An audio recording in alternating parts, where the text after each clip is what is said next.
Okay, good morning, fellow learners. It's once again a teaching and learning session with your mentor Ray. I'm Mentor Ray of Gapus Mentors. I'm Ray Gapus. I've been a test preparations coach for more than 25 years and have coached more than 100,000 nurses achieve their great American dream of passing the NCLEX-RN. And of course, I'm going to compare how concepts on the test would actually be taken up together or hand in hand or side by side with some concepts on the nurse licensure exam. Okay? So from being your mentor, I'm now your fact check buddy in pharmacology. Pronounce that the way it should be. It's fact check buddy. Don't forget a check. Okay? So fact check buddy in pharmacology. So those of you guys who are listening from India, namaste. Those who are listening from our friend, those who are listening or watching us from the US, good morning. Okay, those who are watching from my native province of La Union, Ilocandia. Naimbag nga bigat yung amin, apo? Okay. And of course, in Tagalog, I would say magandang umaga po sa inyong lahat. It's morning here in the Philippines, it's afternoon in California, and early evening in New York. A pleasant, I'm wearing red. A pleasant day to all of you guys. I'm wearing red because this is supposed to be the month of love. Okay? So, this month we're going to be celebrating Valentine's Day. And the most important thing that you have to remember about celebrating Valentine's Day is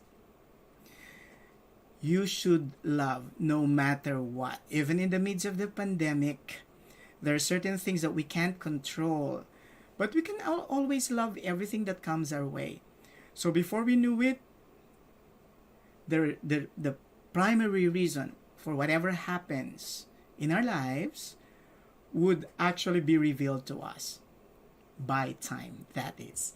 Okay, so from being your mentor to your fact check buddy, I'm Mentor Ray of Gapus Mentors. So before we get to start, I'd like to ask you to join us in this mission. Our goal is to provide free NCLEX-RN application and review to 100 nurses who've been doing so well with this mission, and a couple of them have already filed for the application, and we're giving them free NCLEX review sessions. To help us achieve this, just watch and finish the ads in our videos, and thank you in advance for doing so.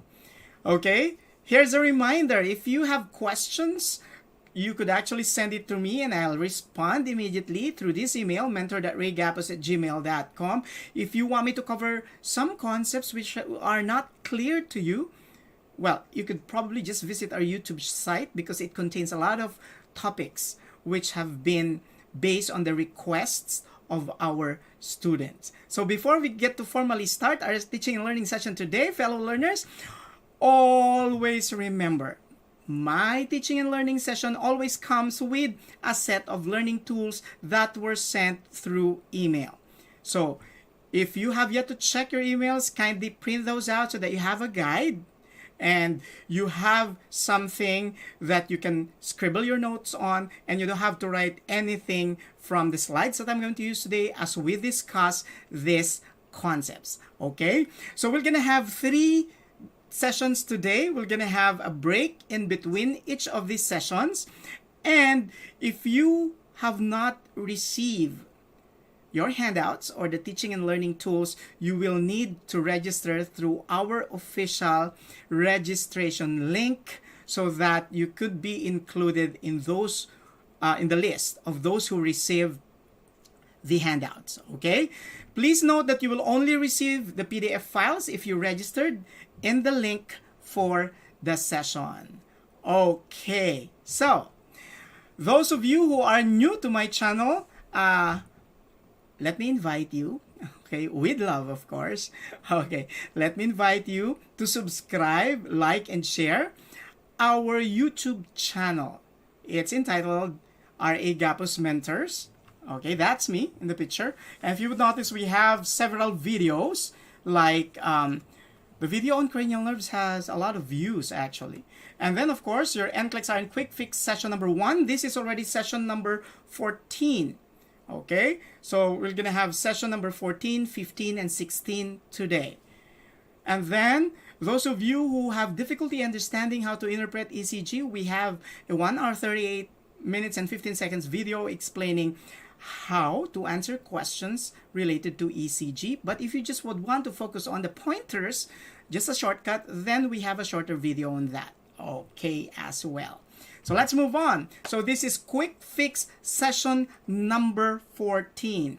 And allow me to ask you this question. Okay, but before we do so, we will be giving out a set of learning tools today that includes my book, NCLEX-311, the book that contains functional concepts for the NCLEX. So this is the local edition. The international edition is entitled NCLEX-RN in a Flash. It's being sold at Amazon and is published by Jones & Bartlett USA. And then we will also give away 15 nursing reminder sheets to those lucky viewers and participants who are with us today. All you have to do is to send me an email of the answer to the question which I'm going to post either in the middle or at the end of each of our learning session. So stick around so that you get a chance and an opportunity. Always remember, when you get your package, it's all expense paid. So meaning to say, you don't have to pay for the courier. So it's going to be delivered right in your doorstep. So the moment you receive an email, please do give us your address. And sometimes those who win are coming from other countries like the Middle East, okay, like in Dubai or Abu Dhabi, or sometimes even in California. If you could actually help us facilitate the delivery by giving us your local address, then that's going to be a big plus, so we can expedite the delivery of your prizes. Okay, so that's NCLEX-311, the 24-hour guide for passing the NCLEX-RN. I also have a book, the local version, Most Essential Concepts for the Philippine Nurse Licensure Exam. That's the first Filipino-authored test preparations guidebook for nurses ever. Okay, so that's one of the good things that happened to me. And I'd like to share the knowledge I've gained through my books. Okay, so let's move on. So this is the question that I'd like to pose to all of you a while back. Why are we here today? What are we supposed to be doing here today? Why are we going to spend the next 3 or 4 or even 5 hours of our lives listening to me? Okay, we are here for a purpose, and that is to simplify things related to some concepts on pharmacology, specifically medications. Okay?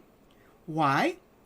Because sometimes when we are already so caught up with a lot of things and we have a lot of books to read, we tend to forget which concepts related to pharmacology do we need to focus on. And that is the purpose of this session today, to highlight. I will give you the highlights of what you need to remember that's specific to a medication as it is used to treat the symptoms of a disorder, so that it's gonna be a little easy for you guys, rather than, finishing reading the entire pharmacology book and trying to read through your drug handbook or browsing through the internet. Some even use the drug handbook and the pharmacology book as their pillows, hoping that they're going to absorb the content by the process of diffusion. Of course, that's not going to happen. The content of the book will not diffuse into your brain if you use it as your pillow. That's not going to happen. Okay? So, sometimes even the most basic things, when we are anxious taking our test, we tend to forget. Okay? Like for example, just a very simple reason, what is Valium for? Okay? Valium is diazepam. It is classified as a sedative and as a minor tranquilizer or anti-anxiety agent. So Valium is used to manage anxiety.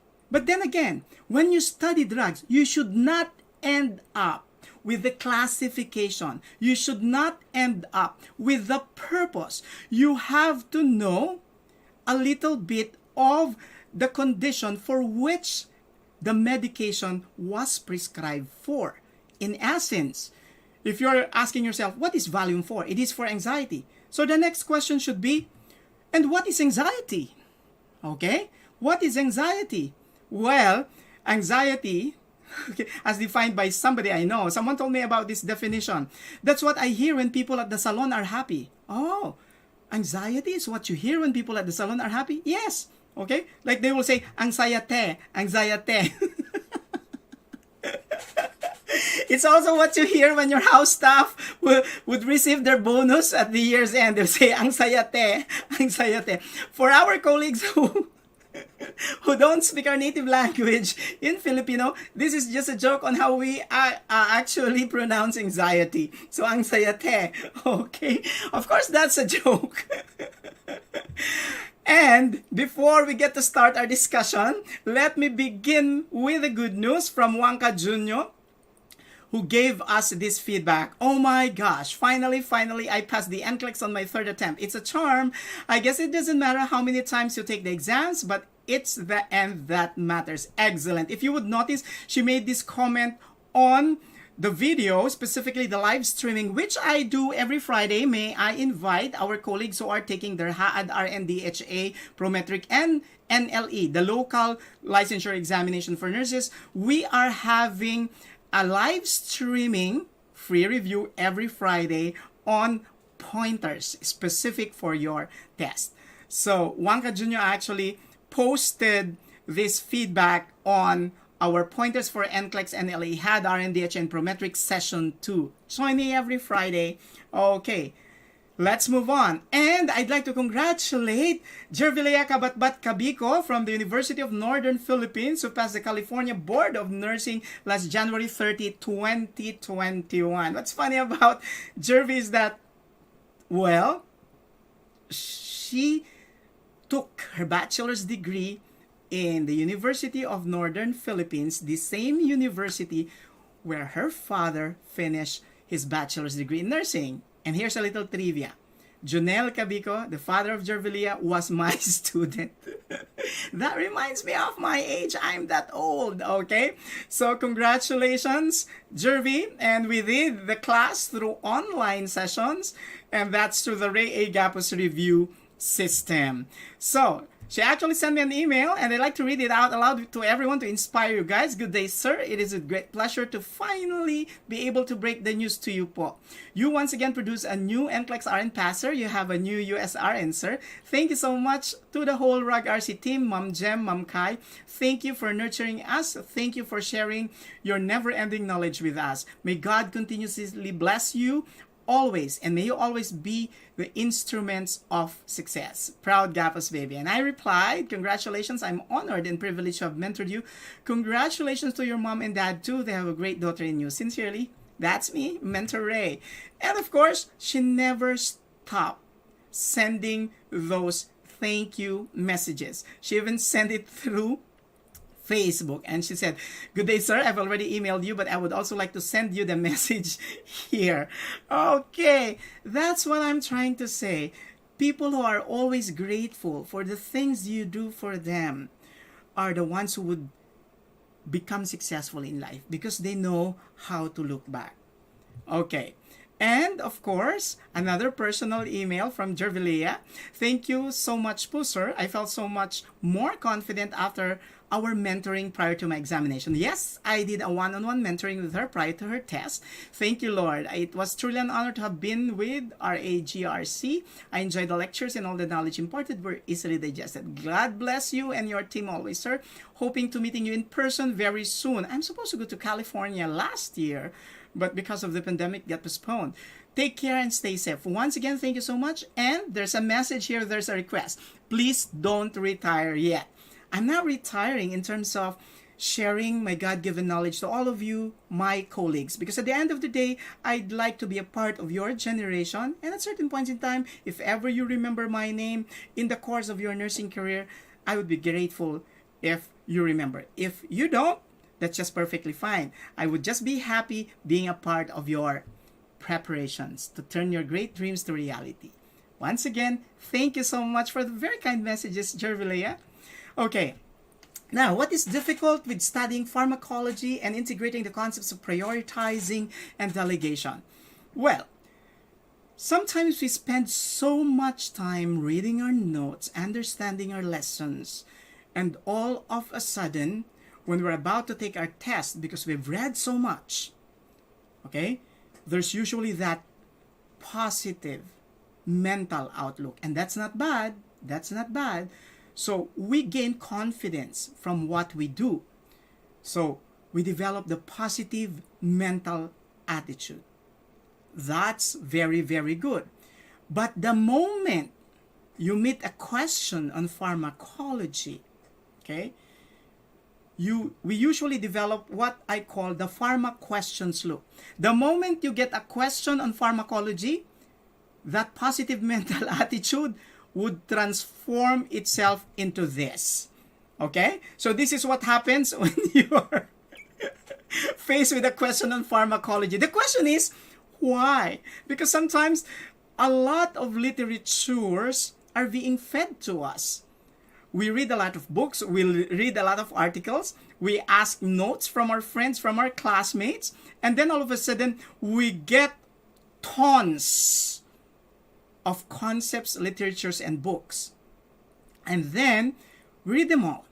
But the question is, do we have the time? Did we put ourselves into a situation where we have the time to reflect on what we need? Remember, it's not the quantity of readings that matters when you're studying pharmacology. It's the quality and your ability to reflect, to streamline, and focus on those concepts that matter the most on your test. And in this video, I'm just going to teach you the secret of how to simplify concepts on pharmacology, just remembering 5 things for each of the drug classifications and each of the drugs that I'd like you to remember for your test. So, shall we move on? Forget about this expression. Don't ever have this imprinted into your mind. So when you get a question on pharmacology, just remember this. Believe in yourself. So everybody say, come on, say to yourself, I believe, I will pass. Because if you don't believe in yourself, who else will? For as long as you got the right preparations, though there is no question, you're going to make it through your test, no matter what. Even if you have anxiety. Okay, so believing in yourself is the first secret to success. Once again, believing in yourself is the first secret to success. And when you look at the word success and what it means to you, if you reflect on it, always remember, success depends on the second letter in this word. And the second letter is you. So success depends on you. So everybody say, I believe I will succeed. Come on, say to yourself, I believe I will succeed. I'm not asking you to believe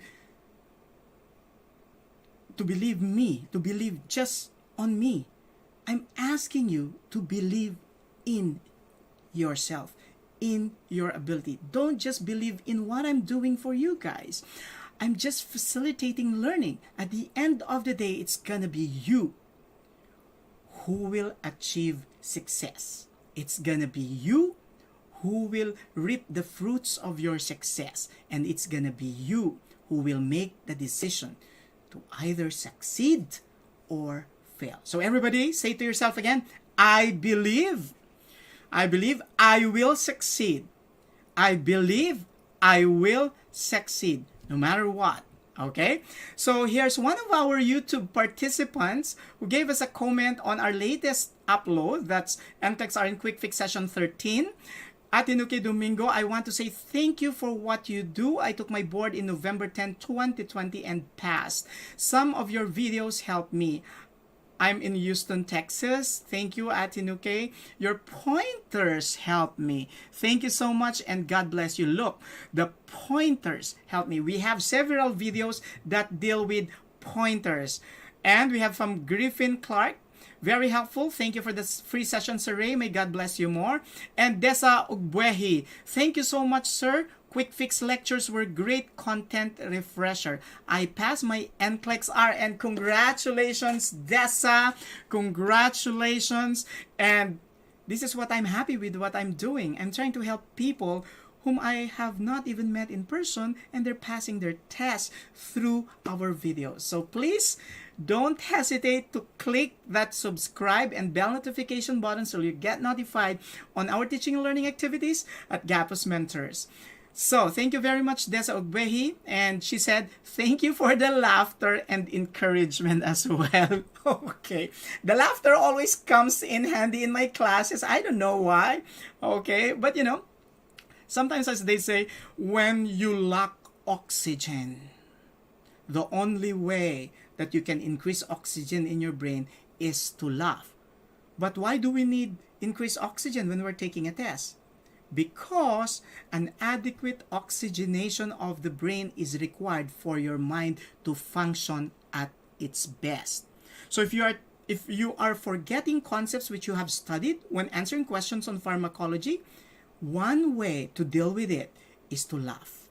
Okay? So if you meet a question in your test and all of a sudden you've forgotten the concept, increase the oxygen level in your brain and say, oh, I forgot. Now, for the next question, if you still can't recall, that means the oxygen level is not yet adequate. So laugh to yourself again, maybe harder this time. So laugh harder, like, so I forgot the answer. So if you get to see somebody during your test who is laughing and laughing while taking the test, that simply means the person has forgotten all the concepts that he or she studied for the test. It doesn't necessarily mean that she's taking it easy, okay? So let's move on. Remember, if you believe in yourself, yes, you can achieve what your mind sets to achieve.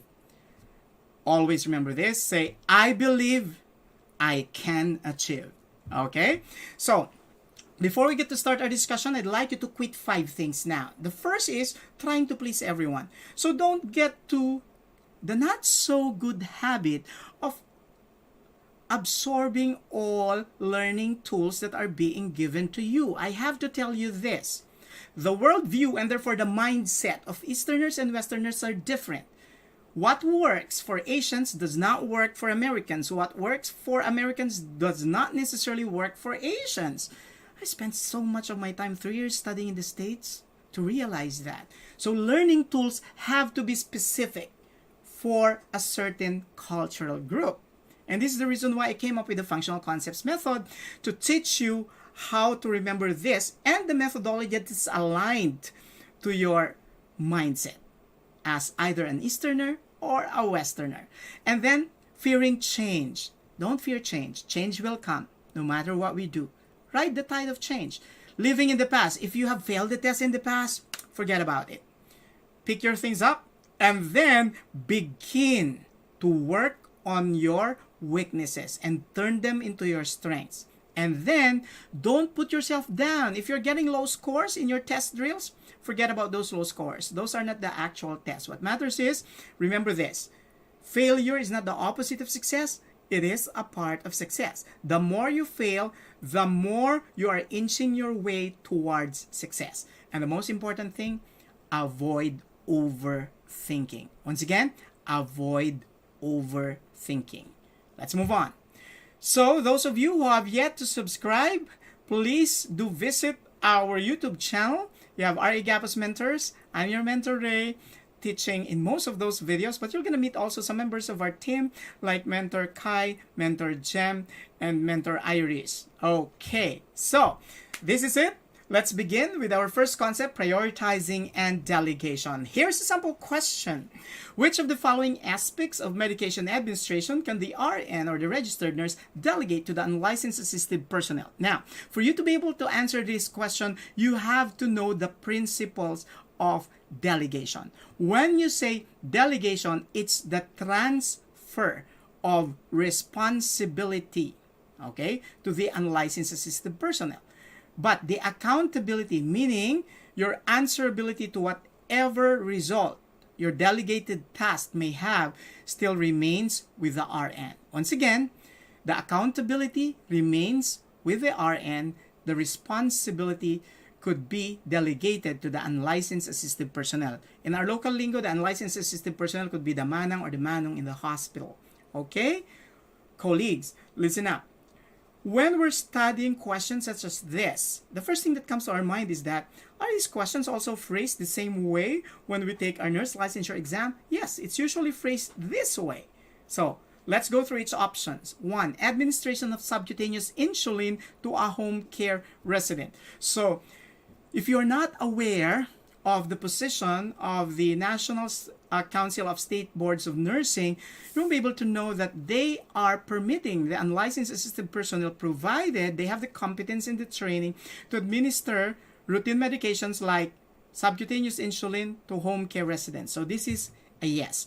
Medication administration via gastrostomy tube. Now, sometimes you would think administration of medication through other body cavities like intrathecal or intraventricular for that matter should never be delegated. But once again, the NCSBN has identified an exception to that rule, that administration of medication through gastrostomy tube could actually be delegated. That is contained in their position paper way back 2016. So put a check, yes. Application of ointments, that's topical. Now when we apply topical medications, usually there's just like 10% of it that gets absorbed. So yes, this is topical administration. It can be delegated. Now, evaluation of therapeutic response. Here's a keyword. The parts of the nursing process, meaning assessment, planning, intervention, evaluation. So evaluation is a part of the nursing process, and it's not delegated to the unlicensed assisted personnel. This is the task of the RN. So we put an X, and then identification of side effects. Once again, identification of the therapeutic effects, the side effects, the adverse effects. Okay? Okay. These are all the tasks of the RN. Always remember, when you see the word identify, determine, or check, remember? Check, identify, determine. When you see any of these words imply assessment. And assessment is a part of the nursing process. And when you say, we do not delegate any part of the nursing process, so we do not delegate identification of side effects, we put an X. Okay, so what do we need to remember? Okay, we need to remember this concept when you think of delegation. The nursing process and the component parts of the nursing process cannot be delegated. Or those tasks that requires judgment should be the task of the RN. The routine task of just administering medication could be delegated. But evaluating for the side effects, the therapeutic effects, the toxic effects, the adverse effects should be the task entirely of the RN. Okay? So some people would say, well, that's the reason I don't take medications, because I don't want to have side effects. But which medication doesn't have a side effect? Okay? Experts say that if a medication have no side effects, it has probably no main effect at all. So sometimes even people who take pills would say, I don't want to take pills because I don't want to have the side effect of weight gain. But if you don't take pills, you may probably not have the side effect, but you can have the front effect. Okay? No side effect, but the front effect. Okay? So, in other words, what is important at this point in time is, of course that's a joke, you know which tasks can be delegated and which ones cannot be delegated. Okay? Okay. So way to go. Did you learn? Of course they learned. So that's what is important for you to remember. Learning things the way it should be learned. Okay. So let's move on. The RN and the LPN may delegate the technical task of medication administration to the UAP. This is what I'm asking you to remember. You can just delegate the technical task. But once again, evaluation of the effects, the side effects, the adverse effects, the therapeutic effects would still be the role of the RN. Okay? Okay, so all ongoing assessments, interpretations, judgment, and decision-making required relative to clients receiving medications must be carried out by the RN. Let's move on. So, when we speak of delegation administration of medication, delegating administration of medication, let's remember this functional concept. Once again, a functional concept could be a word, a sentence, a phrase, or even a paragraph that helps you deconstruct questions on the NCLEX. Okay, so here we go. Here's a sample functional concept. Delegation of medication administration to appropriately educated and competent unlicensed assistive personnel includes the following routes. In other words, your unlicensed assistive personnel could administer medication through these routes. Remember, points, pills, oral pills, those in powder form and paste form, yes. Oral, ophthalmic, and otic, your unlicensed assistive personnel can administer that. Inhalant medications, nasal drops and sprays, topical or transdermal, sublingual or buccal, or suppositories, even vaginal suppositories, your unlicensed assistive personnel could actually are permitted to administer it, and the RN could delegate this task. Okay? So way to learn, yes? Yes. Okay, let's move on. Intradermal, subcutaneous, and IM may be delegated to the unlicensed assistive personnel only with careful considerations of applicable laws. So this would actually depend on applicable laws that's specific for each state. But take note, we're not discounting the fact that intradermal, subcutaneous, and even intramuscular administration of medications may be delegated to the unlicensed assistive personnel. So don't eliminate the options that contains any of these routes of administration of medications, because potentially if there are applicable laws, then we can allow the unlicensed assistive personnel to carry these out. So this time, here are the restrictions. Intravenous, intraosseous, epidural, caudal, intrathecal, intraoral, cranial, intraventricular administration of medications are not permitted for delegation to the unlicensed assistive personnel. Take note of that. That's administration of medications. But if the patient just have like an intravenous fluids and the patient needs to be taken care of, if the IV infusion is for administration of medication by the RN, then the UAP could actually help out with other tasks like gathering urine specimen, because it could reflect whether the IV infusion is contributing to the blood volume of the patient. So once again, the administration of medication through these routes are not permitted for delegation to the unlicensed assistive personnel. In essence, you cannot delegate IV, for example, administration of drugs, okay? Like intravenous administration, for example, of magnesium sulfate, okay? Or anticonvulsants for that matter, dilantin, okay? So, the following may not be delegated to the unlicensed assistive personnel. What are these? Recognizing side effects, toxic effects, allergic reactions, immediate desired effects, unusual and unexpected effects, changes in client's condition that contraindicate administration for the drug, or making judgments. In other words, anything that has something to do with recognizing the effects of the drug, whether these are therapeutic or otherwise, including the judgment on whether to continue administering the drug when you identify the presence of these side effects or toxic effects, that is the primary function of the RN. So, take note, anything that requires judgment is a task of the RN and may not be delegated to the unlicensed assistive personnel. Now, what can the UAP do then? So the UAP are responsible for documenting all medication administration. Yes, they're allowed to do that. Reporting to the delegating nurse all deviations in client condition or medication administration. This is one thing I'd like to highlight.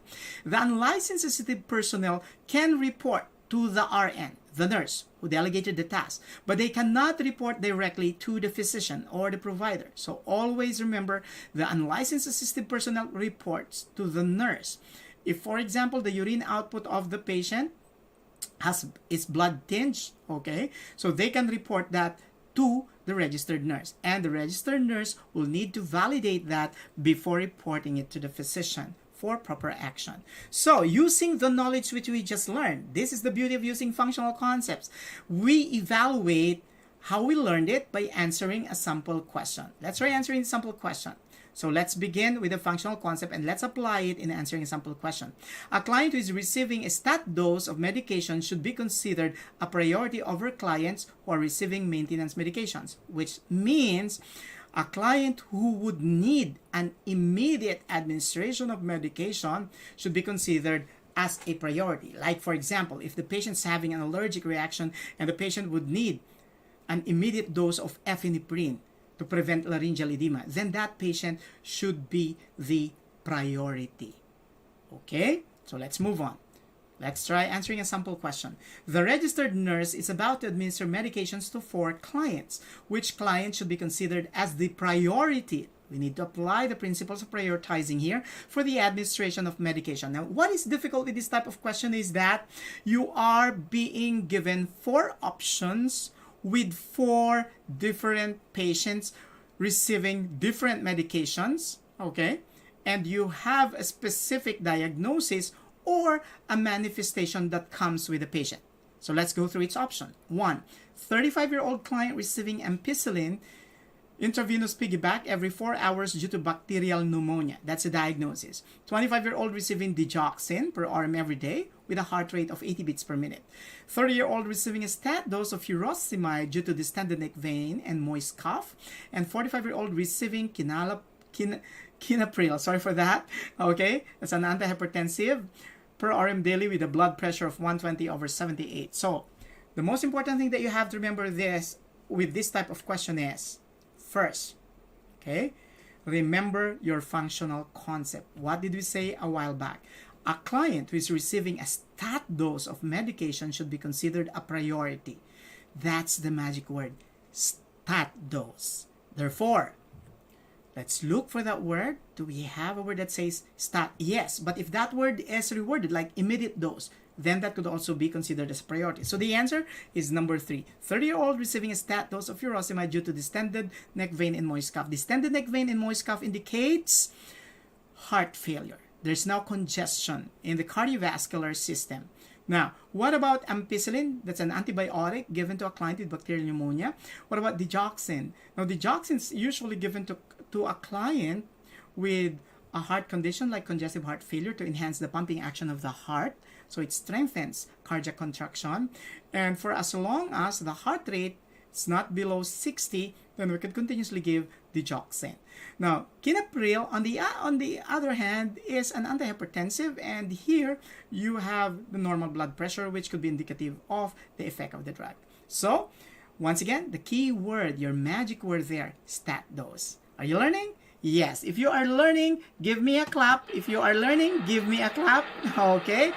If you think you became smarter with our discussion, give me a smile or a laugh. Okay, so let's move on. Here's another functional concept. A client who is manifesting an adverse effect of a drug should not be delegated. Okay. What's the difference between a side effect and the adverse effect? So the side effect, these are the effects that are expected as a sequela of the therapeutic effects of the drug. Adverse effects, on the other hand, could indicate that there could be an overdose or there could be a reaction with the drug in terms of the patient's immune response, or if the patient's taking other drugs. Okay? So side effects could be expected, whereas adverse effect could sometimes progress. Your adverse effects could progress to an emergency situation. Therefore, a client who is manifesting an adverse effect of a drug should not be delegated. Okay, so let's move on. So let's try answering a sample question using that functional concept. Here we go. The registered nurse received complaints from 4 clients who are taking medications. Which client can be delegated to an unlicensed assistive personnel? If you get to see this type of question, always remember this functional concept. A client who is manifesting an adverse effect of a drug should not be delegated.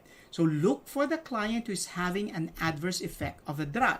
So let's analyze the options. 1, a 30-year-old client receiving diazepam complaining of drowsiness. Drowsiness, remember, drowsiness, dizziness, dry mouth, the 3 Ds. Okay, these are side effects of diazepam, so it's expected.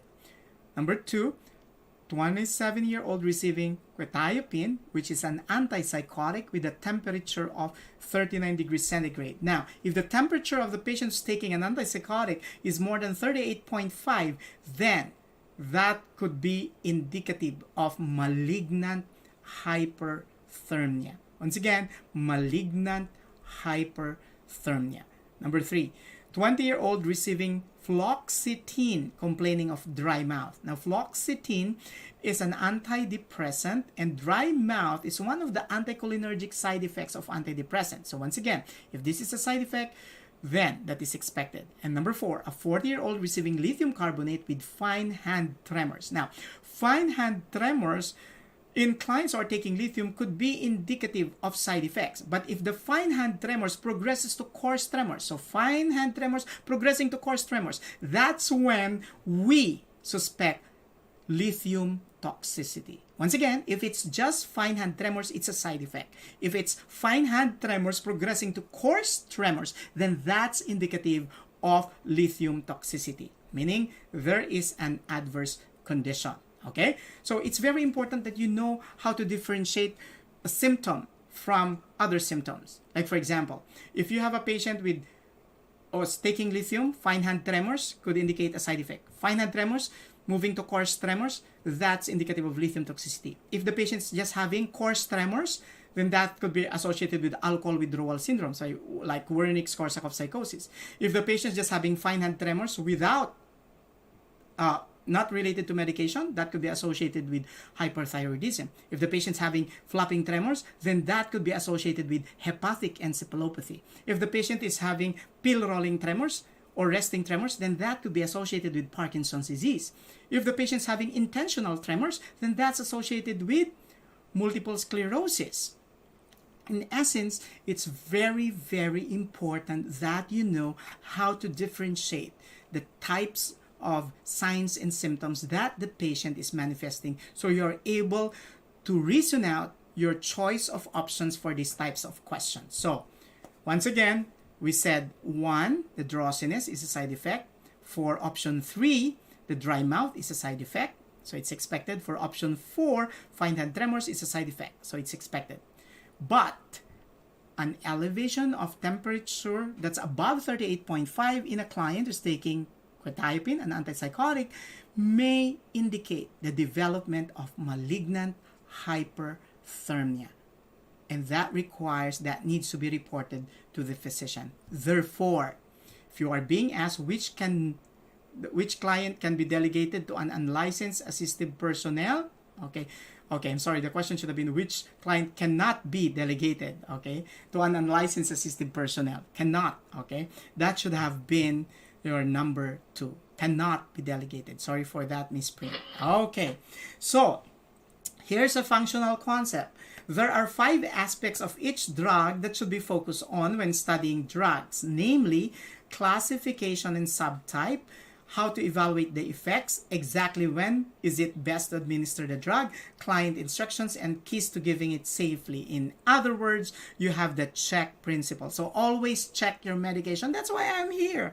Mentor Ray, your fact check buddy in pharmacology. Okay? So the first thing, there are only 5 things that you have to know about a drug. The first thing should be the classification and subtype. Second, how to evaluate the effects. Third, exactly when is it best to administer it. Fourth, client instructions, and 5 keys to giving it safely. Excellent. So, once again, don't forget your fact check buddy in pharmacology. Now, if this framework works for you, then adopt it. But if it doesn't, then find what works for you. That's what I'm trying to tell you. There is no one right way. Just figure out what works for you. So in other words, we learn in different situations through different methods. So choose the method that works for you. Mine is just a suggestion of what could potentially help you. Because at the end of the day, when you get confused, which drugs will I need to remember? Which aspects or concepts related to the drugs will I need to remember? At least you have a guide. Check principle. Classification, how to evaluate the effects, exactly what time do you give it, client teaching tips, keys to giving it safely. Just 5 aspects of each drug. Okay? Way to go. So let's apply the check principle as we talk about your alprazolam. Okay, that's Xanax. That's actually minor tranquilizer. Once again, it is given to manage anxiety. Okay. It is used to manage anxiety. Now, what is important for us to remember about this drug is that it could potentially lead to dizziness, drowsiness, and dry mouth. So, it's important that clients should not drive while taking this medication. And since there is a potential dizziness that could result, they should be seated or they should lie on bed for at least 30 minutes after drug administration. And the patient should be told about which solutions or drinks could counteract the effect. Like for example, caffeine-containing drinks like coffee could counteract the depressant effect of the drug. So don't take it with coffee. On the other hand, alcohol could worsen the depressant effect of the drug, and if taken with alcohol, may potentially lead to respiratory depression. So, if we talk about these interactions, it's very important also for you to note that when a patient is taking alprazolam or Xanax, they should never take herbal remedies that could potentially worsen the respiratory depression brought about by the intake of alprazolam. Like for example, kava, okay, or valerian. These are herbal remedies that should not be taken with alprazolam because they could worsen respiratory depression. So, here's a functional concept. Do not combine sedatives with kava or valerian. That's a tip. Our colleagues taking the NCLEX, don't forget this. You will remember me when you get to see this. Okay, so here's how kava looks like. It is used to induce muscle relaxation, relieve pain, prevent seizures, calm anxiety in children with attention deficit hyperactivity disorder, and it's also used to treat sleep disorders. So if you're having difficulty sleeping, you can take kava. However, this is contraindicated in clients with depression, kidney disease or liver disease, alcoholism, and pulmonary hypertension or psoriasis. Now, take note, the code is DCLAP. Okay, so it's contraindicated in the DCLAP. So therefore, if you are asked, if a patient is taking kava, can you give alprazolam? No. Could you give diazepam? No. Okay, because when they combine these two drugs, could potentially lead to respiratory depression. When a patient is taking kava, what are the things that you need to check? Check for the kidney function test and the liver function test, because kava, okay, has the potential to worsen kidney disease and liver disease. Excellent. This is how your valerian looks like. Okay, look at the picture. So it's used for sleep disorders. Once again, kava and valerian could be used to manage insomnia. However, this time your valerian is contraindicated in patients taking medications for anxiety. Okay. Like alprazolam. So you never combine alprazolam with valerian. If the patient is taking drugs for asthma like albuterol, now take note, albuterol has the potential to cause palpitations. So you have to monitor the heart rate of the patient. Remember, colleagues taking the NCLEX. Any infection, okay, and the patient's taking anti-TB drugs, or the patient's having chemotherapy, erectile dysfunction. If the patient's taking Viagra, you never combine it with valerian. And if the patient has GERD, valerian may worsen the symptoms of gastroesophageal reflux disease, okay, in which heartburn may result. So valerian may worsen the heartburn in clients with GERD. So once again, okay, if you want a discussion of kava and valerian, you may want to visit our YouTube channel when you have the time, because our goal today is to give you the focus on what you need to remember. If you want an in-depth discussion, visit our YouTube channel and watch the video on kava and valerian. Or if you just want the pointers because you're rushing, then watch a video on herbal remedies pointers. Excellent. Okay, so let's try answering a sample question using what we just learned. So which client should the nurse attend to first? So this is another way of prioritizing question that is being asked. Okay, so a client receiving alprazolam and is secretly taking valerian for insomnia, a client receiving thorazine and is given levodopa for pseudoparkinsonism, a client taking lithium in combination with haloperidol, which is an antipsychotic, a client taking methylphenidate for hyperactivity. Let's go. Let's analyze one by one. We begin with option 4. A client taking methylphenidate for hyperactivity. So methylphenidate, this is Ritalin. It is a stimulant. why do we need to give a stimulant to a child who is hyperactive? Because the hyperactivity in children is usually a result of decreased attention span. So the desired effect of methylphenidate, which is a stimulant, is to increase the attention span of children. Okay? Okay. So there's nothing wrong with option 4. Option 3, a client taking lithium in combination with haloperidol. Okay. Haloperidol is antipsychotic. Lithium is anti-manic. It is given to clients with bipolar disorder 1.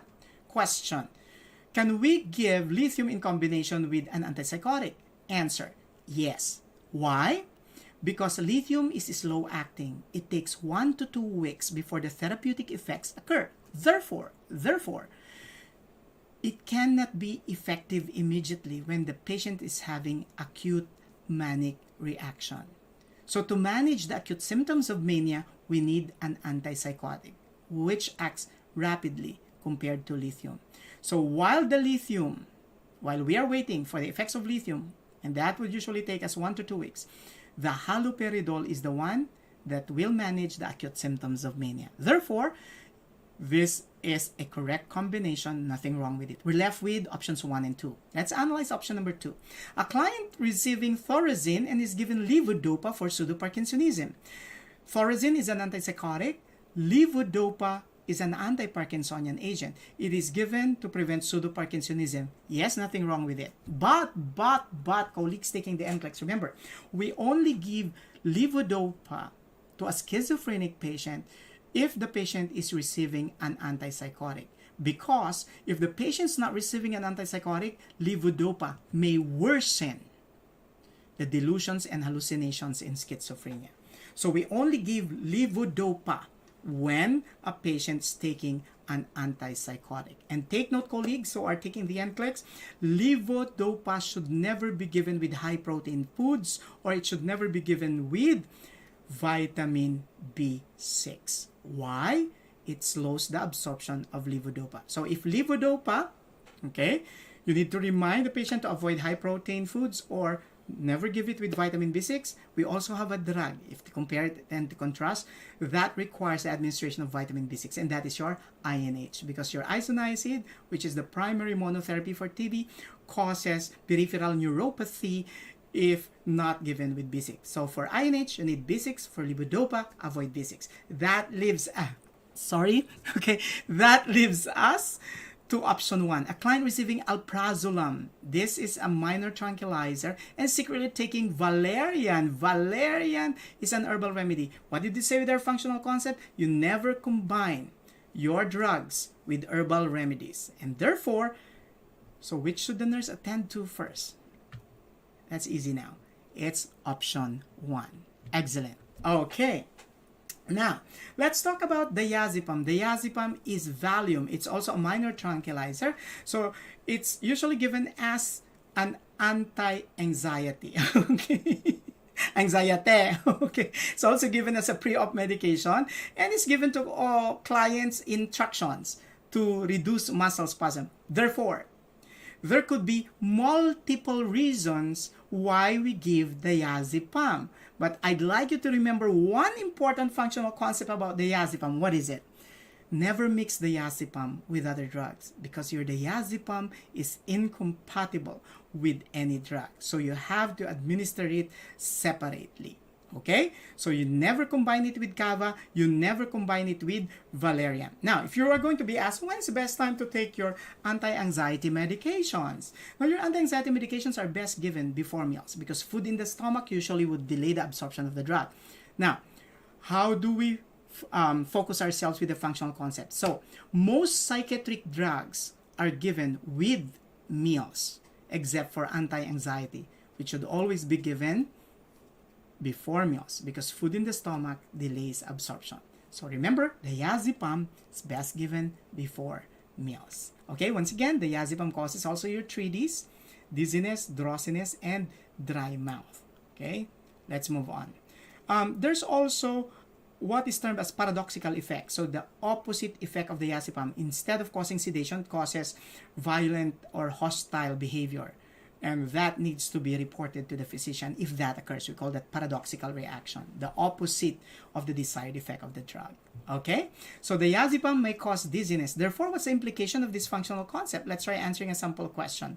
Which nursing diagnosis is the highest priority of the nurse when providing care to a client receiving diazepam? Diazepam. Okay, so diazepam causes dizziness. Therefore, the highest priority nursing diagnosis could be, is it 1, risk for injury, 2, deficient knowledge, 3, imbalanced nutrition less than body requirements, or 4, diarrhea? The answer, definitely, priority, safety. Okay, risk for injury. That's the highest priority because diazepam causes dizziness and drowsiness. And instruct the client to avoid driving and manipulating machineries because they are at risk for injury. Okay, let's move on to another drug, midazolam or Versed. Okay, if you talk about midazolam or Versed, what is important for you to remember is that this is also an anti-anxiety agent. And as such, as an anti-anxiety agent, it's very, very important for you to remember that once again, it could potentially cause dizziness or drowsiness. Okay, so sometimes it's given as a muscle relaxant. Okay, it's also given in clients with convulsions. Okay, and you will have to instruct the client to observe the same precautions as that of the patients taking Valium or diazepam or alprazolam or Xanax. Okay, so remember, flumazenil is the antidote for midazolam. So what is the most important thing that I'd like you to remember related to midazolam? Colleagues who are taking the NCLEX, remember the antidotes. So therefore, it's important that you also focus your attention on how to manage the overdosage for this medication. To do that, you have to have the antidotes ready. Okay? So, let's use this functional concept to answer a question. Here we go. Which nursing intervention is the highest priority of the nurse when providing care to a client receiving midazolam? That's the key phrase, highest priority. 1, explain that the medication may cause nausea and vomiting. 2, have flumazenil available. 3, increase fluid intake to counteract dry mouth. 4, keep the door of the toilet open to facilitate unassisted use. Okay, so let's analyze.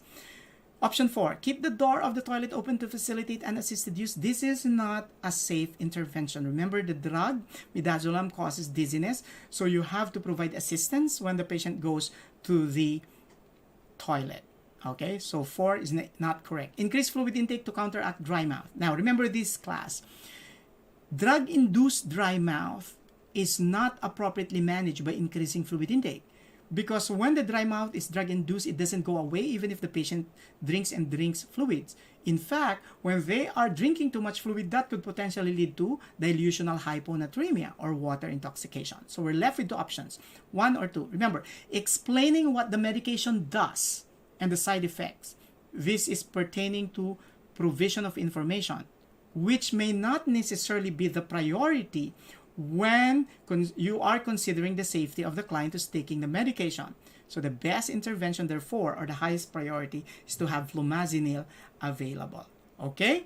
Now, for you to be able to have an idea of, okay, the common drugs and their antidotes, here is a table. Now, that table is also contained in this book, NCLEX 311. For those of you who are going to win, okay, you will get free copies of this that would be delivered for free right into your doorstep by our very reliable, okay, Ray Gappa system staff. So for acetaminophen, the antidote would be your acetylcysteine. Benzodiazepine, the antidote would be your flumazenil. Warfarin sodium or Coumadin, the antidote would be vitamin K. Heparin, the antidote would be protamine sulfate. Okay, remember sometimes heparin, when it comes out in the test, you have enoxaparin sodium or Lovenox. Okay, lithium, the antidote would be your acetazolamide or mannitol, which these medications would usually have diuretic effects. Magnesium sulfate, Okay, the antidote is calcium gluconate, and morphine sulfate, the antidote is naloxone hydrochloride. Therefore, what do you need to remember? When a patient is taking this drug, for example, if a patient is having morphine sulfate, you have to keep naloxone hydrochloride available. When a patient is receiving magnesium sulfate, you have to have calcium gluconate readily available. When a patient is receiving heparin, you have to have protamine sulfate readily available. When your patient is taking warfarin sodium and the patient develops signs and symptoms of bleeding, you have to have vitamin K available. But take note, there are protocols in the administration of the antidote. You don't just administer it right away. Like for example, if a patient is taking Coumadin, manifests bleeding, what you can do is to not give a dose of warfarin sodium and observe the client further. In other words, initially you don't give vitamin K right away. You just omit a dose and observe the patient if they continue to manifest the bleeding. And in which case, then that's when you need to refer the client immediately. So always refer to your institutional protocols and the administration of antidotes. The key is you have to have them readily available. Sometimes available at the bedside, that is. Okay? So let's move on. So let's try answering a sample question. Here we go.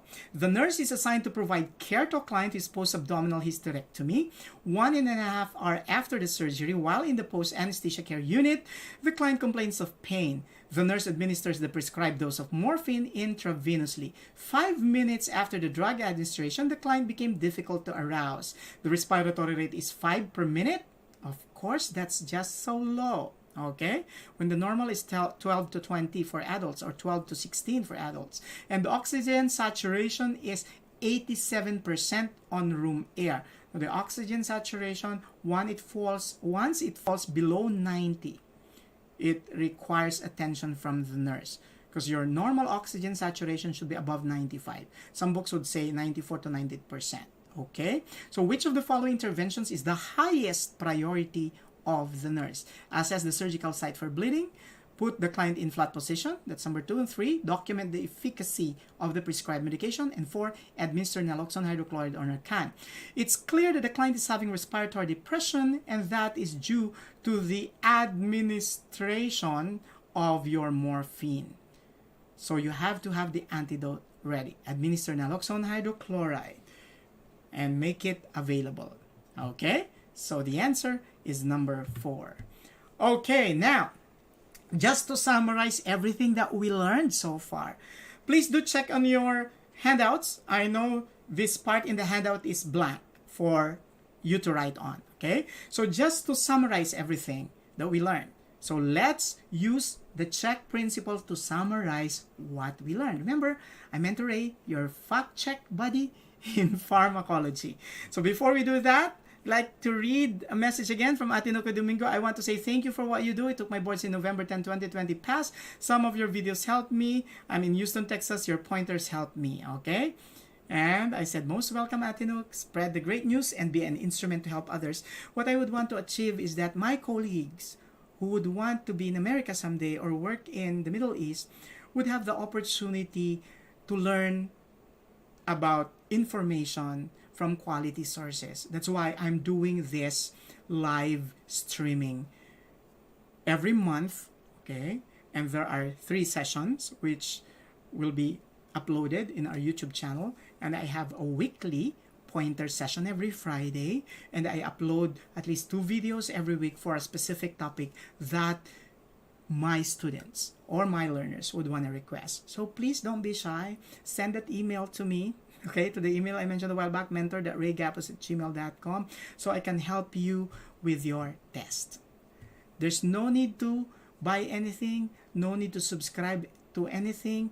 Just watch our video, and you're going to be helping a lot of our colleagues during this time of the pandemic. When the pandemic sat in, when it was upon us, I was thinking of what can I do to help. I'm no longer a frontliner, meaning I don't do bedside nursing anymore. But I know God has given me knowledge, which I used to reach where I am right now. And I'm happy where I am.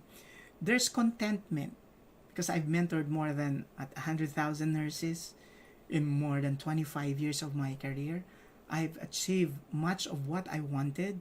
I was the first Filipino to have written a test preparations book for Must Be Elsevier. That was a dream. It came true. Everything that I aspired for, I got it. And it's time to give back. And this is why I'm asking you to just watch the videos. Don't skip the ads so that we will be able to help nurses. Okay? Okay. So, give yourself, okay, not a laugh, but a clap. Okay. I see you guys smiling. Okay, so let's summarize the key points about anti-anxiety agents. Okay, so the classification, it's anti-anxiety, but it's not just administered for anxiety. Okay. It's also administered to patients with insomnia. It's also administered preoperatively. It's also administered to clients' instruction to decrease muscle spasm. So how will we know that it's effective? Definitely when you have decreased anxiety, or if it's given to decrease muscle spasm, then the effect would be decrease muscle spasm. Exactly what time do we give it? It's best taken before meals. It's what I'm trying to tell you guys. Food in the stomach delays the absorption of your anti-anxiety agents, so it's best taken before meals. Do not take with caffeine, because caffeine counteracts the effect of your anti-anxiety or sedatives. Alcohol, because your alcohol may worsen respiratory depression, and herbal remedies like kava and valerian, which may worsen respiratory depression.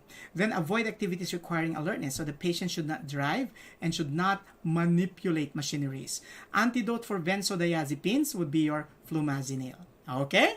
So, way to go! You've learned so many things with just several minutes of our session, right? Okay, so, next, let's talk about me. No! Let's talk about schizophrenia. Colleagues who are taking the NCLEX this month, remember this. Okay, now remember, schizophrenia is not a single diagnostic entity. It's actually a group of disorders characterized by the main feature, altered thought processes. Now, the alteration in thought processes or the thinking process is caused by, listen to this class, an excessive amount of a neurotransmitter known as dopamine. Okay? And dopamine is responsible for pleasure, learning, and motor activity.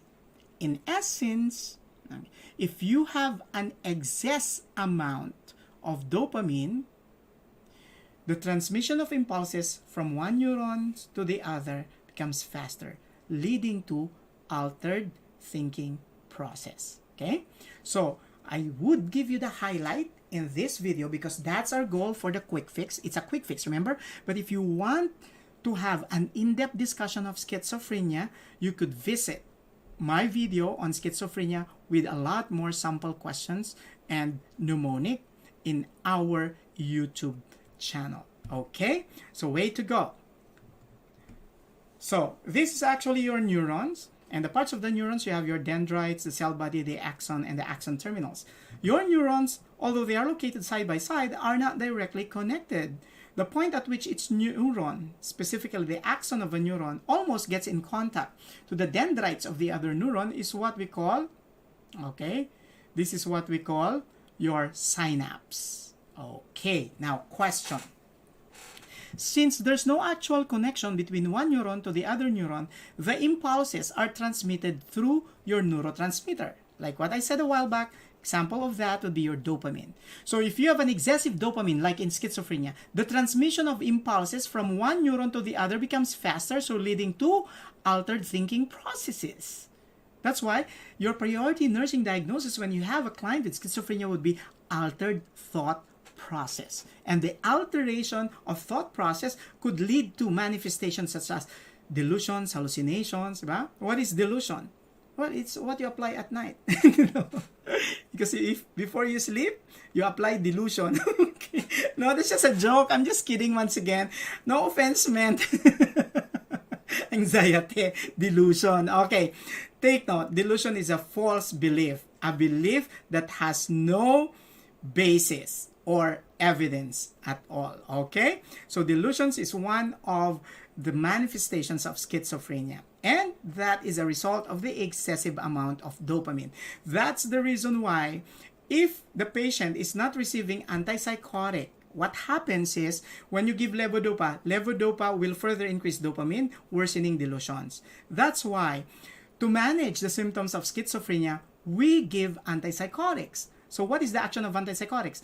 The antipsychotics would block the dopamine, okay, at the receptor sites. Therefore, if you block the dopamine, there's going to be a slowing of the transmission of impulses, and eventually, slowly, the patient's thinking processes becomes clearer. Okay? Such that if the patient stops taking the antipsychotic, once again, the dopamine increases, the transmission of impulses becomes faster, leading to altered thought process, resulting to, once again, your delusions and hallucinations. Okay, so in schizophrenia, we have what we call positive symptoms, and these are related to distortion of normal function. Okay, we also have negative symptoms, okay, and these are related to loss of normal function. To give you some examples, here's one. Alogia refers to poverty of speech. Alogia is a negative symptom. Okay, here we go. So in schizophrenia, you have positive manifestations and negative manifestations. Why do we have to know this? Why do we have to differentiate these clusters of symptoms? Because colleagues who are taking the test, there is a specific classification of antipsychotic that would just address the positive symptoms. And there's also a specific group of antipsychotics that could address both the positive and the negative symptoms. Here we go. So the positive manifestations would be delusions. Remember, that's a false belief. Hallucinations. Remember, that's a perception in the absence of a real external stimulus. That's the difference between hallucination and illusion, because in illusion you have a real external stimulus, you just misperceive it like magic, right? So in hallucination you don't have a real external stimulus. Then you have looseness of association, when the patient has fragmented speech or disconnected speech. And then agitation is anxiety with restlessness. And then word salad, okay? Extremely disorganized speech or writing. They just mix words like doors, jars, cars, bad, people, okay? Ambivalence, the state of having two opposing feelings at the same time. So you feel good and you feel bad at the same time. And then confused thoughts that could be manifested in disorientation. The code is DH Lawak. DH Lawak. These are positive manifestations of schizophrenia. On the other hand, we also have the negative manifestations of schizophrenia, anhedonia, okay? So, inability to experience pleasure, asociality, being withdrawn, okay? Being withdrawn.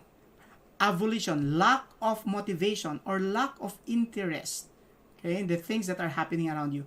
Apathy, absence or near absence of emotional reaction. And of course, alogia, that's poverty of speech. Now notice this class. Your negative manifestations usually begin with the letter A, okay, to signify the absence or loss of a function. Like you used to experience pleasure, right? Then all of a sudden, you don't want to experience it anymore. And pleasure includes sex. We're talking about it in a scientific way. So if your boyfriend or girlfriend doesn't engage in sex, they don't experience pleasure, that means they could be schizophrenic. That's just a joke, of course. Simple analysis. Okay. Now, with the exception of agitation and ambivalence. Agitation and ambivalence, remember, agitation and ambivalence are positive symptoms. So the rest that begins with the letter A are all negative symptoms. Okay? Okay. Now, it's very important for you to note that colleagues who are taking the test, when you speak of delusions, the nursing diagnosis related to this would be altered thought processes. When you speak of hallucinations, the priority nursing diagnosis would be sensory perceptual alterations. And there are specific types of hallucinations. Like in schizophrenic patients, you have auditory hallucination. They seem to be hearing a voice, which doesn't exist. But you do not elicit hallucination, because some people would say the moment they begin to interact with the schizophrenic patient, the first question that they blurt out is, "Are you hearing voices?" To which the patient would answer back, yes, I'm hearing yours. Okay. May narinig ka bang mga boses? O, narinig ko boses mo. Diba? Okay. So you don't elicit it. Observe for the patient to manifest the hallucinations. Okay? Now, not all hallucinations are abnormal or indicative of schizophrenia. So you have your hypnagogic hallucination that occurs when the patient is about to fall asleep. You also have hypnopompic hallucination, which occurs when the patient is about to wake up.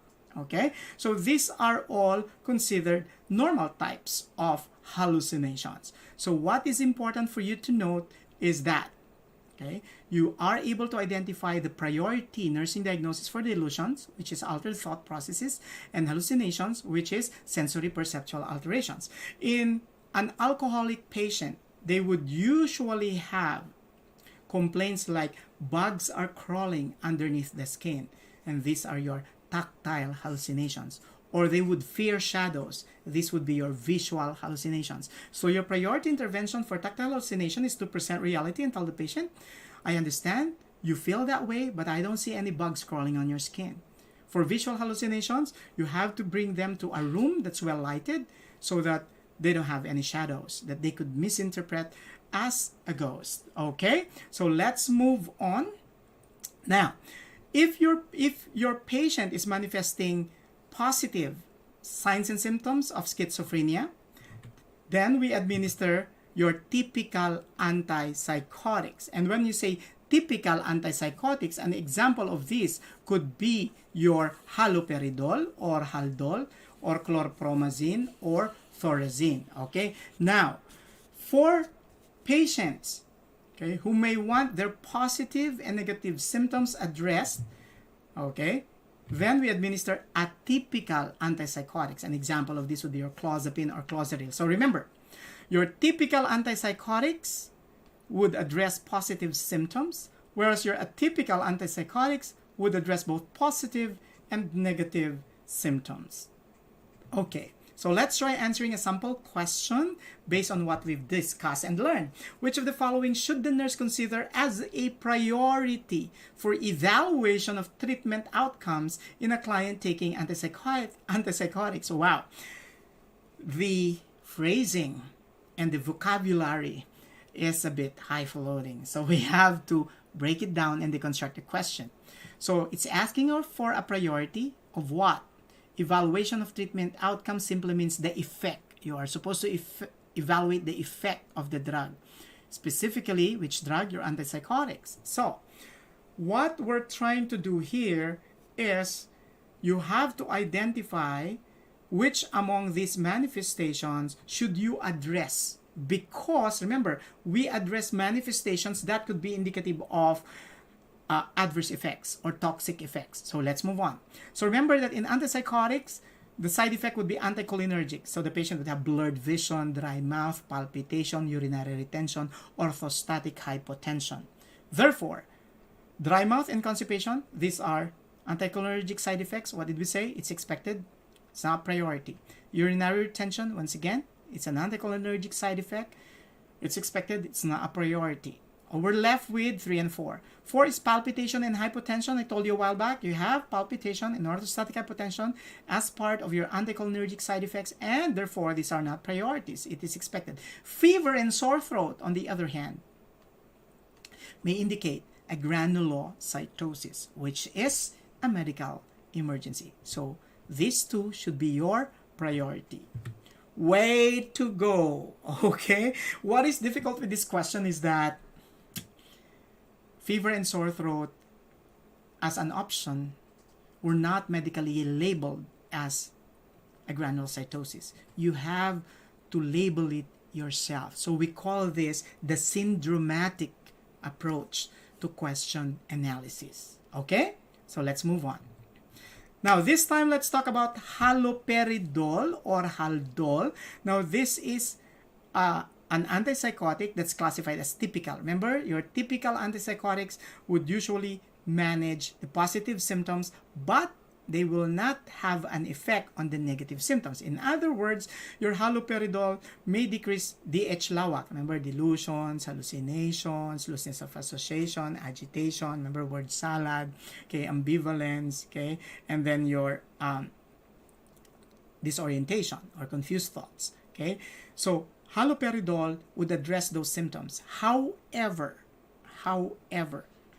it will not affect alogia, okay, anhedonia. The negative symptoms will not be addressed by your typical antipsychotics. Remember what I've shown you a while back, okay? So your haloperidol is best taken with meals or with food, and you would know that it's effective when you have decreased delusions, hallucinations, and all the other positive symptoms.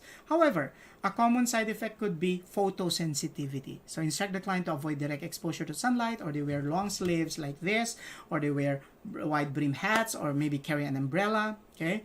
And since the medication causes orthostatic hypotension, you have to instruct the client to rise slowly. In Tagalog, rise slowly, dahan-dahan sa kanin. Of course, that's just a joke. Okay. Now, when in the test, you will meet like a drug with a second term, like haloperidol decanoate. Okay. So haloperidol decanoate is actually the long-acting type of your haloperidol. It's given once a month through an injection. Okay. So let's move on and let's identify a functional concept that would help you focus yourself on the things that you need to remember about haloperidol or haldol. Remember, haloperidol may enlarge the breast, and this is both in males and females, and may cause nipple discharge. So, when a patient therefore tells you, a male patient who is taking haloperidol tells you, I'm producing breast milk, do not immediately label it as a false belief, because it could potentially be related to this effect of your haloperidol. So let's try answering a sample question. A schizophrenic patient on haloperidol tells the nurse that there is milk on her breast. The nurse knows that this is it 1, a sign of delusion? 2, indicative of confabulation? Confabulation means making up stories. 3, a side effect of the drug. 4, more likely a form of hallucination. The answer? It's a side effect of the drug.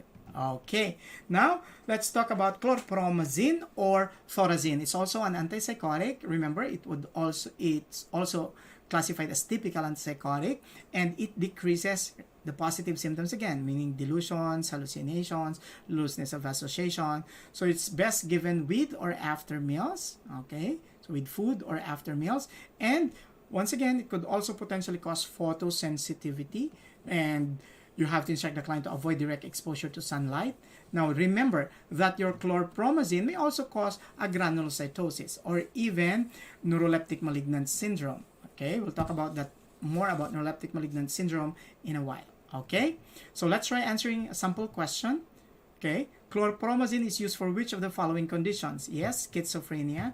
Bipolar disorders? Yes, it's usually given in conjunction with your lithium. Nausea and vomiting, yes, it is also used as antiemetic. Hyperactivity, yes. Now, pseudoparkinsonism, no, because an adverse side effect, of chlorpromazine would be pseudoparkinsonism. So it's not given to address pseudoparkinsonism. It's your antiparkinsonian drugs like levodopa, or like piperidine hydrochloride, or cogentin, okay, are given for clients with pseudoparkinsonism, okay? So akinetone, artane, cogentin. Okay, let's move on. Chlorpromazine may cause orthostatic hypotension. So you would know that your client is having orthostatic hypotension when there's dizziness, lightheadedness, fast heartbeat, and fainting. When this occurs, what's fainting? It's the art of drawing. That's painting. Not fainting. I remember one of my students, I asked her, oh, so Sophia, so how do you spell your name? Is it with a PH or an F? Okay, so how do you spell your name, Sophia? And Sophia answered me by saying, sorry, it's with a fee. Okay. So fainting, that's different from painting, of course. Fainting. Okay. So when your patient is experiencing fainting, fast heartbeat, dizziness, and lightheadedness, suspect orthostatic hypotension, and you need to keep the patient on a lying down position, and your priority nursing diagnosis would be risk for injury. Okay, so let's try answering a sample question. A male schizophrenic patient on chlorpromazine tells the nurse that his breasts are getting bigger. The nurse knows that this is, once again, this is a side effect of the drug. That's gynecomastia. Okay, chlorpromazine may cause agranulocytosis, sore throat, fever, and chills. Those are the manifestations of agranulocytosis. Once again, which of the following manifestations, if found in a client on chlorpromazine, should be the priority of the nurse for reporting to the provider? Once again, the keyword priority. Is it sore throat, fever, and chills, increased appetite, and weight gain? Increased appetite could be the desired effect of your antipsychotics. You would notice that most of these patients who are taking antipsychotics are gaining weight. What does that tell you when you look in the mirror and you're gaining weight? Okay, next, breast enlargement is a side effect. No need to report it. Urinary retention and dry mouth, these are also your anticholinergic side effects. So, your sore throat, fever, and chills may indicate a granulocytosis, which is a medical emergency and is therefore the priority of the nurse for reporting to the provider. Okay, now, let's talk about clozapine or clozaril. This is, colleagues, a typical antipsychotic. It's an atypical antipsychotic. So in other words, it decreases both the positive and the negative symptoms of schizophrenia. So you would know that this is effective when you have decreased positive and decreased negative symptoms of schizophrenia. It's best taken with or after meals. And there's one thing that we need to remember when your patient's taking your clozapine. You have to check either the WBC count or the absolute neutrophil count. Why? Because clozapine could potentially lead to leukopenia. And when the WBC is already low and you still administer the dose of clozapine, you could be held liable for malpractice. Okay? Now, what's the difference between malpractice and negligence? Negligence is an act of commission or omission done by a person with ordinary prudence. Malpractice is professional negligence. In other words, if you have a caregiver, person with ordinary prudence, who failed to administer a treatment and the patient died, then the case would be negligence. But when you have a person who is duty-bound to provide care, like the registered nurse, who is licensed to provide the care, and yet failed to provide the care appropriately, okay? So the case is malpractice. So such occurs when, despite a low WBC, meaning below 5,000, you still administered clozapine. That's malpractice. Because you're not supposed to administer clozapine when the WBC is already low, because clozapine causes leukopenia. Okay? Now, the drug may also be affected by smoking, and it would potentially decrease the effectiveness of clozapine. So, let's move on. Clozapine causes leukopenia. That's why it's very important that you need to monitor the patient's white blood cell count. Let's try answering a sample question. A client is being treated with clozapine. Which laboratory result should the nurse consider as a priority for reporting to the provider? Okay, so keywords. You have clozapine, and then you have the word priority. Okay, now, what is difficult with this? Well, you have two options dealing with WBC and two options dealing with absolute neutrophil count, which I told you a while back are the things that we need to monitor if your patient's taking clozapine, which is an atypical antipsychotic. Now, further, you need to know the normal levels of WBC, which is 5,000 to 10,000. And options 1, WBC count of 6,500, and option 2, WBC count of 10,500. These are considered within normal range. So you're left with options 3 and 4. Absolute neutrophil count of 1,500 and absolute neutrophil count of 450. If you are faced with this option, remember the concept. When you have a medication that affects a normal value, a lowered normal value could be potentially associated with the drug's adverse effect. Therefore, whether you, when you are left with two options for this question, focus on the lower level. So absolute neutrophil count of 450. Why? The normal absolute neutrophil count, okay, would be 1,500 and above. So clozapine causes neutropenia. It is essential to monitor the absolute neutrophil count. Severe neutropenia occurs when the ANC is less than 5,000 units per liter. In essence, microliter rather. In essence, you have to remember that when a patient has severe neutropenia, you will have to provide a low bacteria environment. Do not bring fresh flowers in the room. Do not bring fresh fruits in the room because these things usually contain bacteria. So if you want to provide snacks to the patient, it would be better if you provide the patient with cooked snacks like an apple pie. Okay? Great.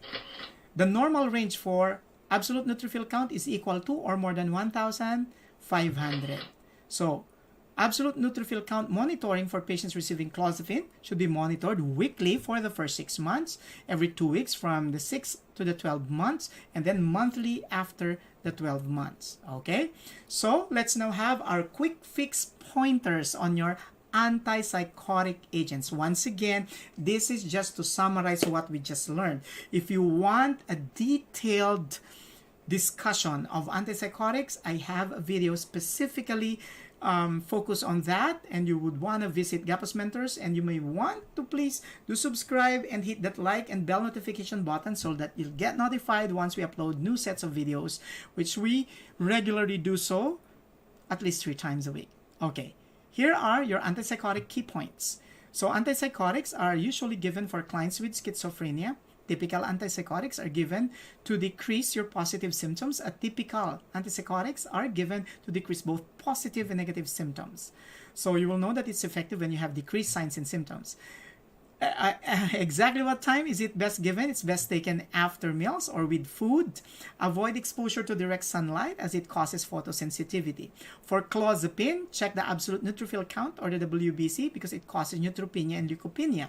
For quetiapine, sorry for the misprint, you have to remove the S there, quetiapine, check the temperature because your quetiapine could lead to malignant hyperthermia. That's a temperature above 38.5 degrees centigrade. Check for neuroleptic malignant syndrome. So NMS is manifested by the presence of muscle rigidity, fever, diaphoresis. Okay? And the patient's condition could worsen. That's why you have to refer this immediately to the provider. And when a patient has muscular rigidity, the drug that's usually given is a muscle relaxant called dantrolene or Dantrium. Okay, and for the hyperthermia, the fever is usually managed with bromocriptine or Parlodel.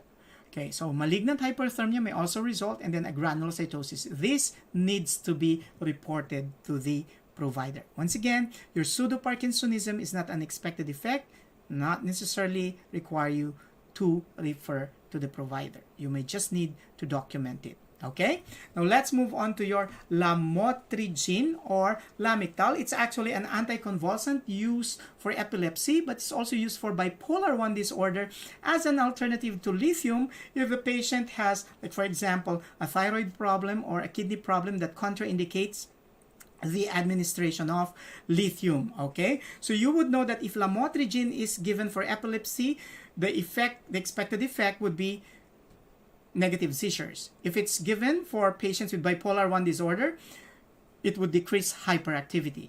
Okay, so lamotrigine may be taken with or without food, so without regard to meal times.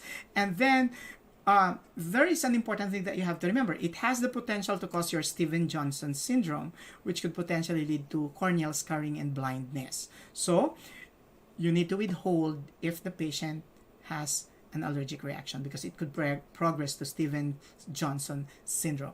Since lamotrigine may also potentially depress the bone marrow, you have to check the complete blood count and the platelets. And when the patient's taking this medication, make sure that you are giving it on a regular basis and it should not be withdrawn abruptly.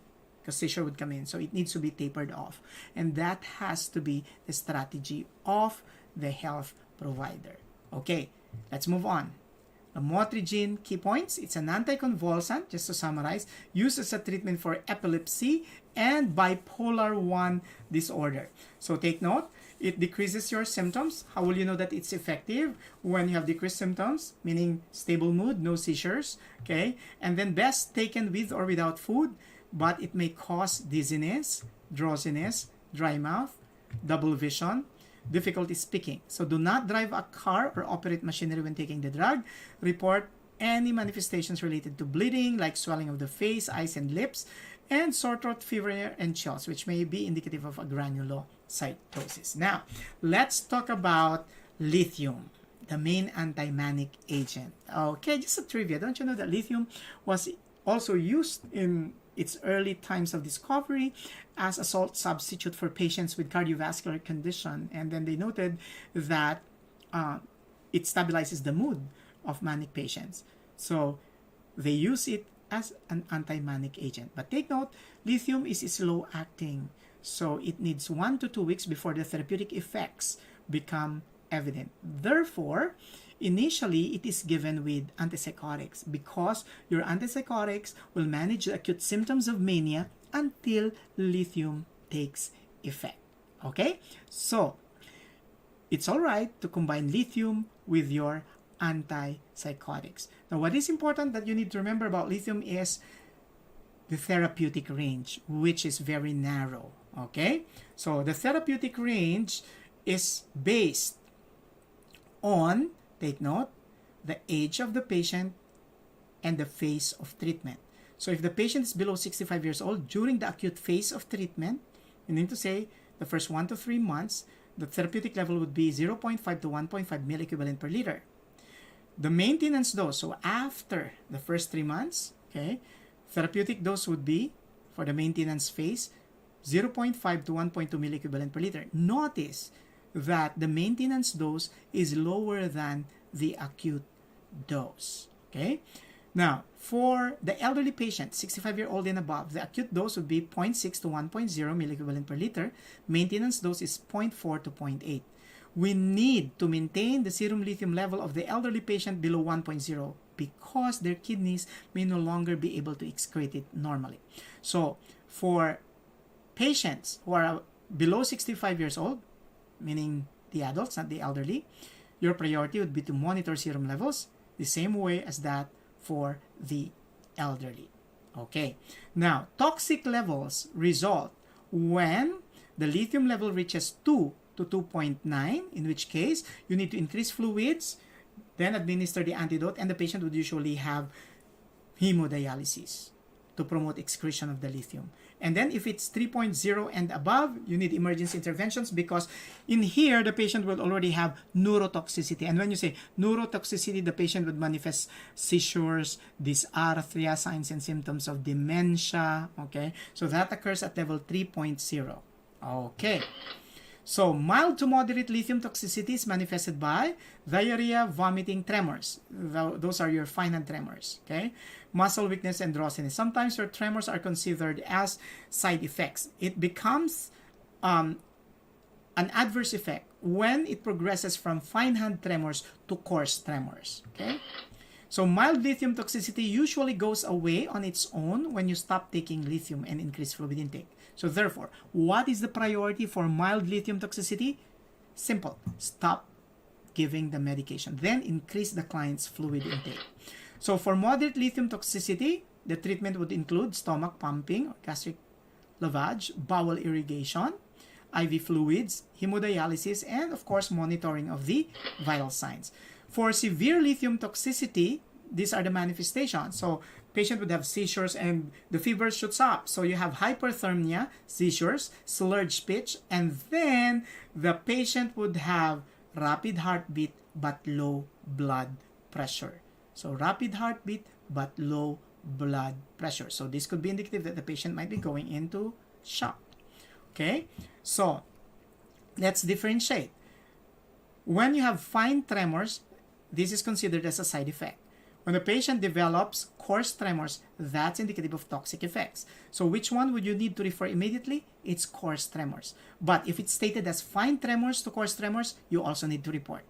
Diarrhea, nausea, and vomiting are considered side effects. However, when you have the word increasing diarrhea and vomiting, those are already indicative of toxic effects.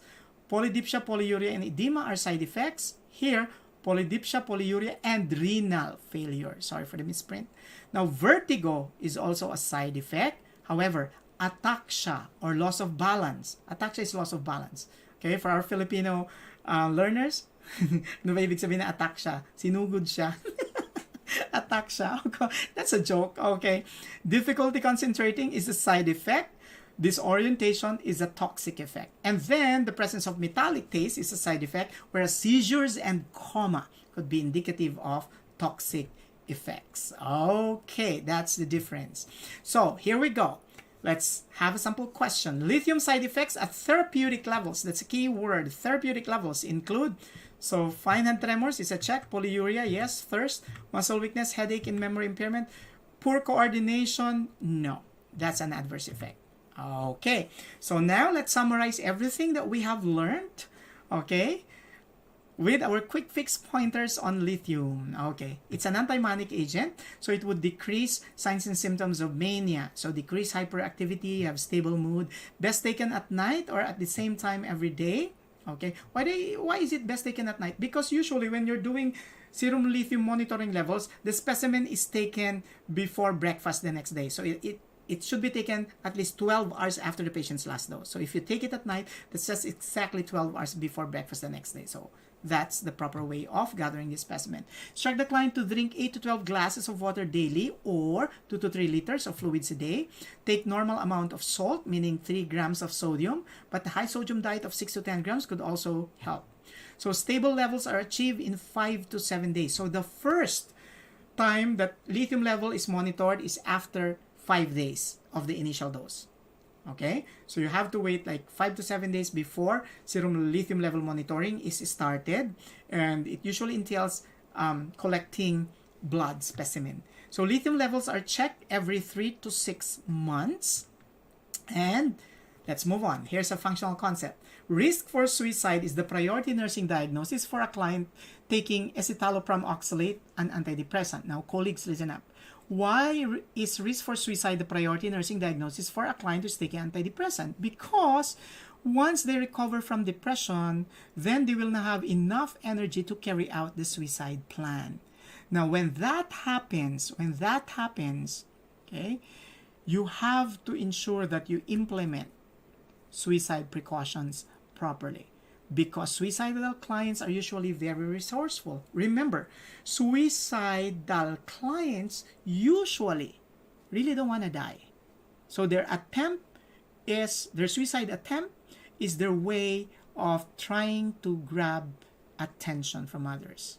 So the priority, therefore, is to, when you see a patient who is recovering from depression as having manifestations of suicide, provide time to listen to them. Now, anything that they say or anything that they do which could indicate to you that they have a suicide plan must be taken seriously. So if the patient says, I feel sometimes I can't go on, maybe people would love me more if I die, they are trying to romanticize death. Those are indicative of suicidal thoughts, and this should be taken seriously. Okay? Let's move on.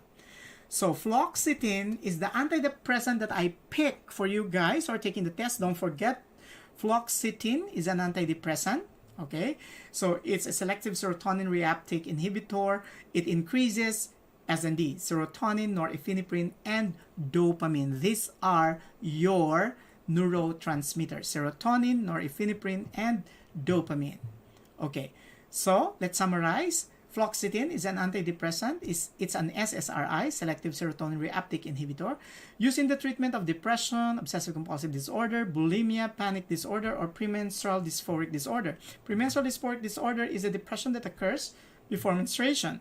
So how will you know that it's effective? It improves the mood of the patient and the appetite. However, it's not rapid acting. The initial therapeutic effects of antidepressant usually occurs after 2 to 3 weeks, and the full therapeutic effects occurs after 3 to 4 weeks.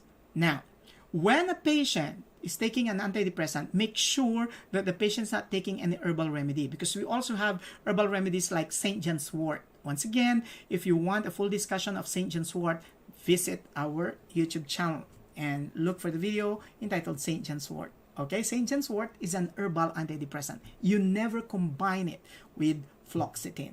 So, exactly what time do you have to give it? Remember our check framework? Best taken at the same time of the day, with or without food.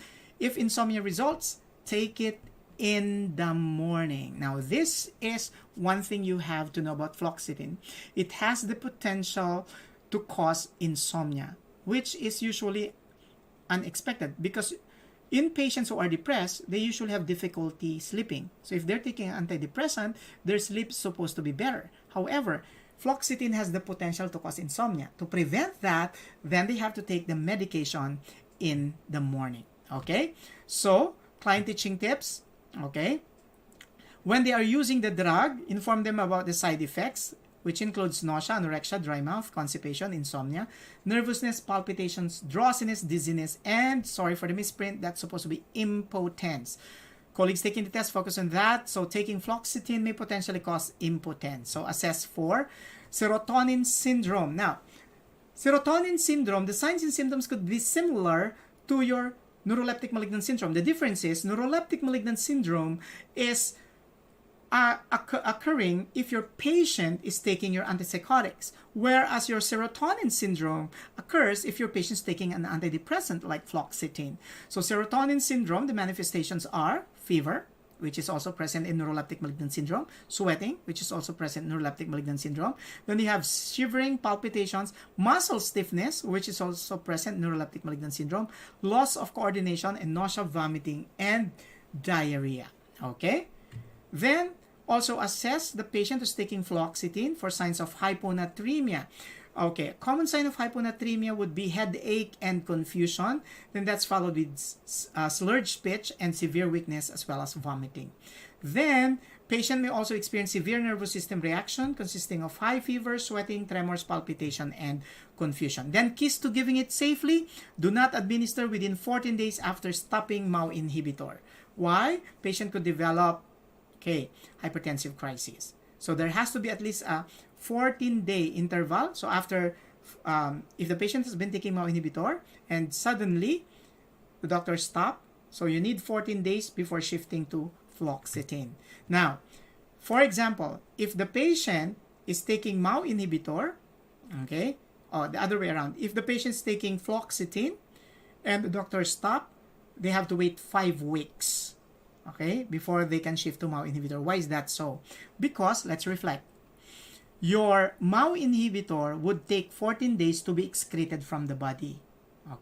Whereas your fluoxetine would take 5 weeks to be excreted from the body.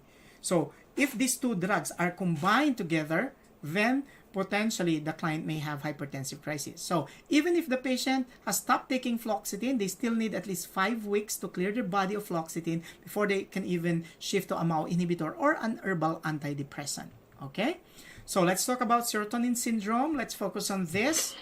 So, serotonin syndrome causes confusion, rapid heart rate and high BP, agitation and muscle twitching, muscle rigidity, diarrhea, diaphoresis, and dilated pupils. So the 3 Ds: diarrhea, diaphoresis, and dilated pupils, and of course, shivering. Once again, the code: cramps. Okay, so it begins with confusion plus increased PR and blood pressure. Okay. So which of the following manifestations occur in serotonin syndrome? Heavy sweating, headache, goosebumps, yes. Constipation, no. Your constipation occurs in anticholinergic side effects of antidepressants. Hypotension is also an anticholinergic side effect of antidepressant, because take note that in serotonin syndrome, you have diarrhea and you have hypertension. So you don't have constipation and hypertension. In serotonin syndrome, you have instead diarrhea and hypertension. So here's the quick fix pointers on antidepressants. Let's move on. So antidepressants would improve mood, increase appetite, and sleep. So how would you know that these medications are effective? For example, so if the patient now would be asking more snacks, or if the patient now is sleeping 6 to 8 hours a day, that's a sign of improvement. But if the patient is sleeping like 14 hours a day, that's a sign of oversedation. Okay? So it may be taken with or without food. Okay? May take several weeks for the therapeutic effects to occur.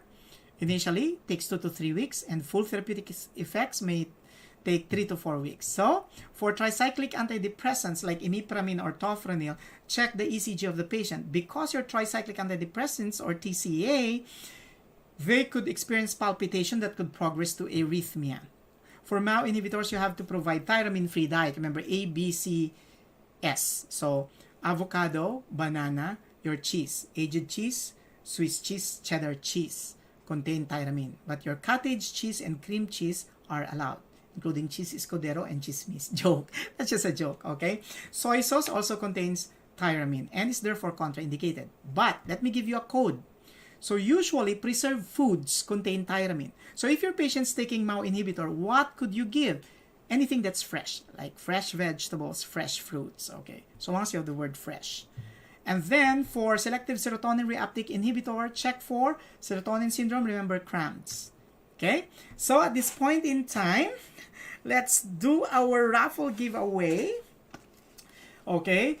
First 5 to email. So get ready with your emails. The first 5. The first 5 to email the correct answer to the question that I'm going to post, or I'm going to ask you, would receive NCLEX 311 and nursing reminder sheets for free to be delivered right at your doorstep. Okay? The question is very easy. When using the check framework, listen class, CHECK. Okay? CHECK. That's the check framework. Remember? Okay. What do you mean by the first letter? So that's letter C. Go! Okay, so email it now. You have 30 seconds to do so. Everybody who would send us an email for the right answer, you will get an email if you are one of the first 5 to send in your answers after our session. Okay, so keep sending those emails to me today. So what did we learn so far? What we learned. This is what we learned. It takes more than mastery of facts to pass the NCLEX. You need to have a fact check body. Okay? More than mastery of facts. You need the fact check. You need to fact check the drugs. Okay? So, from being your mentor to your fact check buddy in pharmacology. So, I'm Mentor Ray, saying a functional concept a day keeps your NCLEX-RN fears away. I'm sure you are learning at this point in time. So if you love this video, please don't forget to subscribe and hit the like and bell buttons so that you'll get notified when we upload new videos. Okay, so let's learn together. If you have any requests, send in your request to my email, mentor.raygapos@gmail.com. So that's the end of our first session, session number 14, and session number 15 is coming up. Okay, so session number 15 is coming up in a while. Let's have a 5-minute bladder break. Go.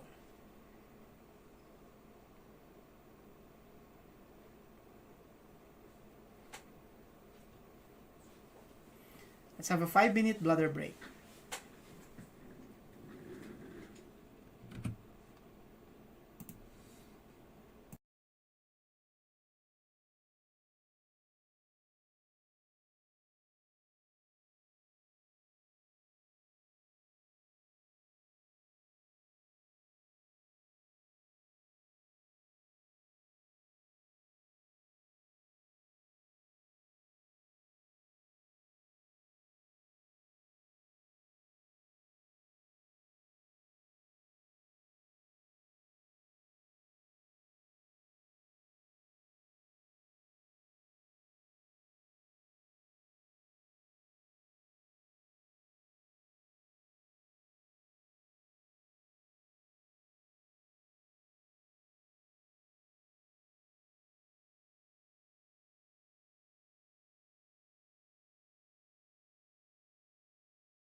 Okay, so let's resume our session. So, here's your mentor Ray. I'm a test preparations coach for more than 25 years. And from being your mentor to your fact check buddy in pharmacology, so let's focus on what are the things we need to learn when we are about to administer a drug. Okay, so this will be included in our session number 15, which we're going to start now, right here, right now. Yeah. Okay, so here's a question. What do you call the topical medication for pigs? It's called ointment. Of course, that's a joke. So before we get to start formally, join us in this mission. Our goal is to provide free NCLEX-RN application and review to 100 nurses. They've been doing so well right now. We have several scholars in the pipeline. To help us achieve this, just watch and finish the ads in our videos. And thank you for doing that in advance. Those of you who may want to be part of my scholarship program, please do send me an email. Send me your questions or requests for specific topics which you may want me to cover through this email, mentor.raygapus@gmail.com. And I'd like to congratulate, before we start, Ezra Andre of Arigapos Baguio for passing the IELTS last January 2. What a way to start the year. That's utilizing the Ray Gapos review system. So remember this, in order to succeed, we must first believe that we can. Everybody again, say to yourself, I believe. I believe. Then say to yourself again, the children are our future. No, of course not. Just kidding. Okay? So believe what your heart tells you, not what others say. This is one thing I'd like to tell you guys. If it's only the truth that you're holding on to, you always have to base your decision from the heart. Base it on how you would feel. In Tagalog, they say, minsan, hindi mo kailangan maging pinakamagaling. Kailangan mo lang maging mabuting tao. Okay? So you do not necessarily aspire to be the best. You just have to be a good person so that you can help others. Even the best may not necessarily have the best intentions at heart. So in essence, what I'm trying to tell you is, don't pressure yourself to aspire to be the best. Aspire to be significant. And to be significant, you have to be good. Okay? This is your mentor, Ray. Been doing this for more than 25 years, and this is my giving back time to all of you colleagues, because I was able to reach the place I'm in now because of this industry. Because of the pandemic, trying to share my God-given knowledge to all of you so that, just like me, you can turn your great dreams to reality. Oh, that's me 60 pounds ago. That's at Gold's Gym. I missed that gym. It's now closed. Okay. So for those of you who have yet to subscribe to my channel, please do visit our Agapos Mentors. We have videos that covers topics which are being requested by students who have taken their tests in different nursing exams. So you can rely on the coverage of only useful topics in our channel. So here's a feedback from Joy. Yes. Hi, sir. Thank you for all your free videos. I'm watching regularly and not skipping ads as a way of thank you. Thank you, Joy, for doing this for me. I don't have budget for review centers, so your free lectures are really helping me for my upcoming NCLEX. I wish you well. Please do send me an email on your month of taking the test. I would surely gladly help you out. Thank you so much. Thank you, then. And I place this on your QuickFix number 13. So, let's begin our QuickFix session number 15 with the drug glipizide. So glipizide is actually administered for clients with type 2 diabetes mellitus. Colleagues taking the NCLEX, remember glipizide. So here's a functional concept. Glipizide is used to control high sugar in clients with type 2 diabetes mellitus. So therefore, how do you evaluate the effects or the outcome? You need to check the blood sugar level. It should be within normal range, meaning to say below 126 milligrams per deciliter. Okay, so it should be from 70 to 126. Okay, now always remember too that when your patient is taking an herbal remedy, okay, that affects your blood sugar, like cranberry juice. Cranberry juice may increase sugar levels. Di Huang, which is a Chinese herbal remedy, may decrease blood sugar levels. So if the patient is taking Di Huang, then the patient takes glipizide, hypoglycemia results. So there are Chinese herbal remedies like Di Huang, okay, that decreases blood sugar. And Ma Huang, ano yun, sir? Ma Huang, panggisa, ibuyan amatin. No, there's really such a thing as Ma Huang. That's ephedra, okay, or it's used to facilitate weight loss. It's a Chinese herbal remedy.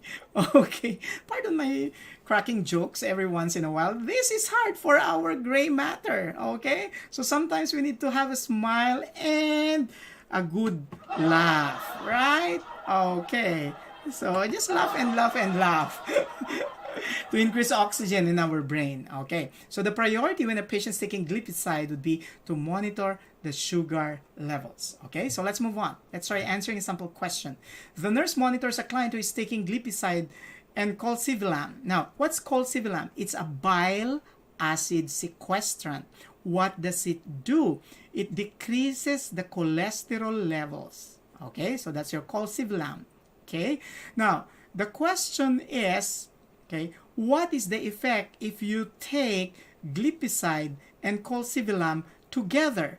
When they are taken together, it could potentially cause rebound hyperglycemia. So the blood sugar may increase if you're taking colcivilam, okay, and at the same time you're taking glipizide. That's the reason why when a patient have these two medications, you have to instruct the client to take the glipizide 4 hours before colcivilam.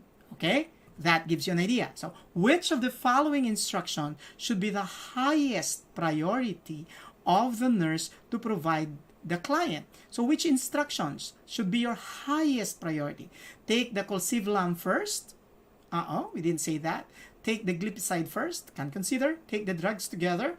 Take colcivilam at bedtime and the glipizide at midday the next day. Okay. So, the correct answer, as we said a while back, is take the glipizide at least 4 hours before the colcivilam. So take the glipizide first. That is to prevent hyperglycemia.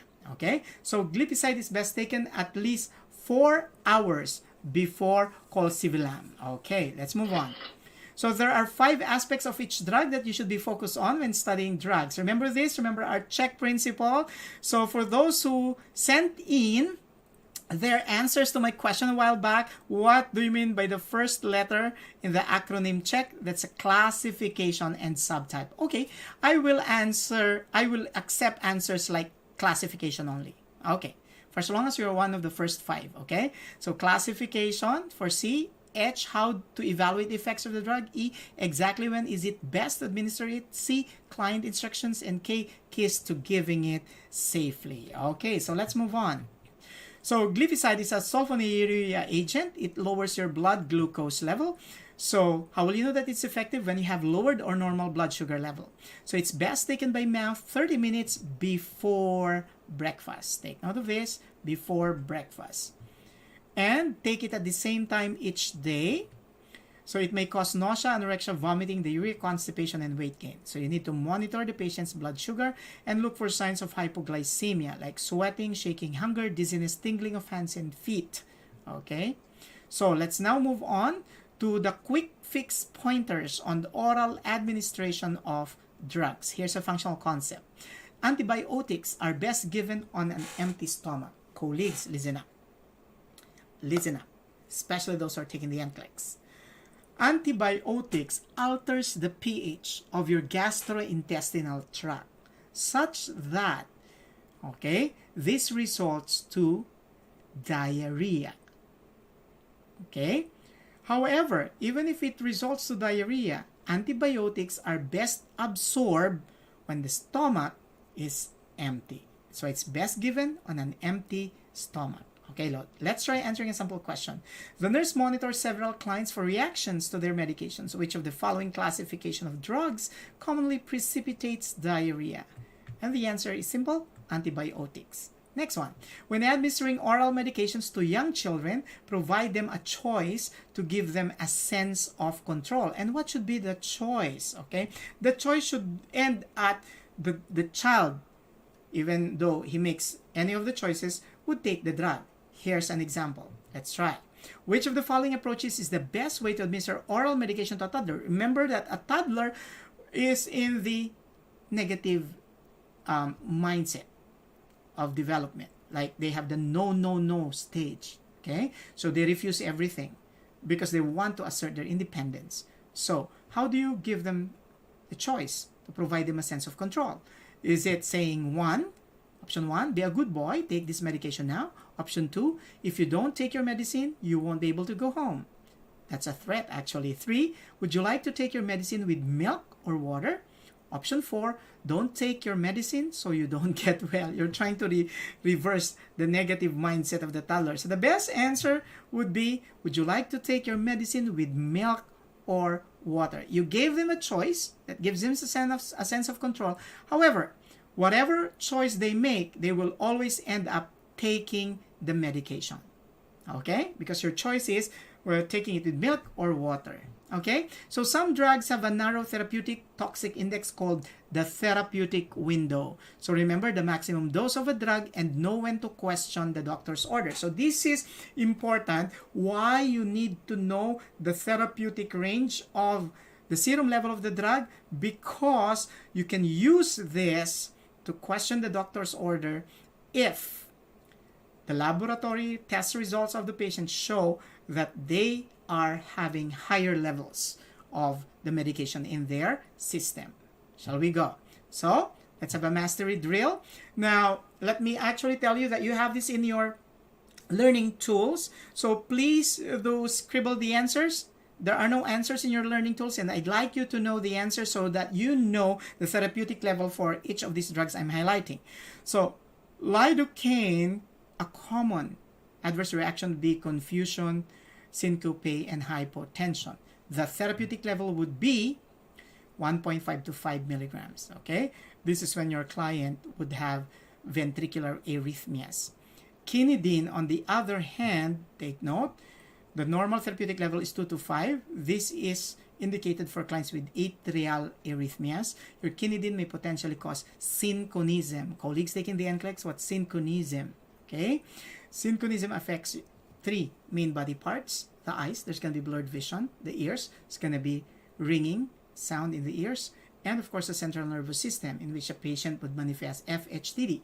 So fever, headache, tremors, dizziness that could potentially even progress to signs and symptoms of schizophrenia like hallucinations. Okay? So it's the CNS that is affected in clients who are taking quinidine, and their levels could be in excess of the therapeutic range. Okay? So let's move on. Digoxin, okay, therapeutic range is 0.5 to 2 milligrams. So your digoxin strengthens your myocardial contraction.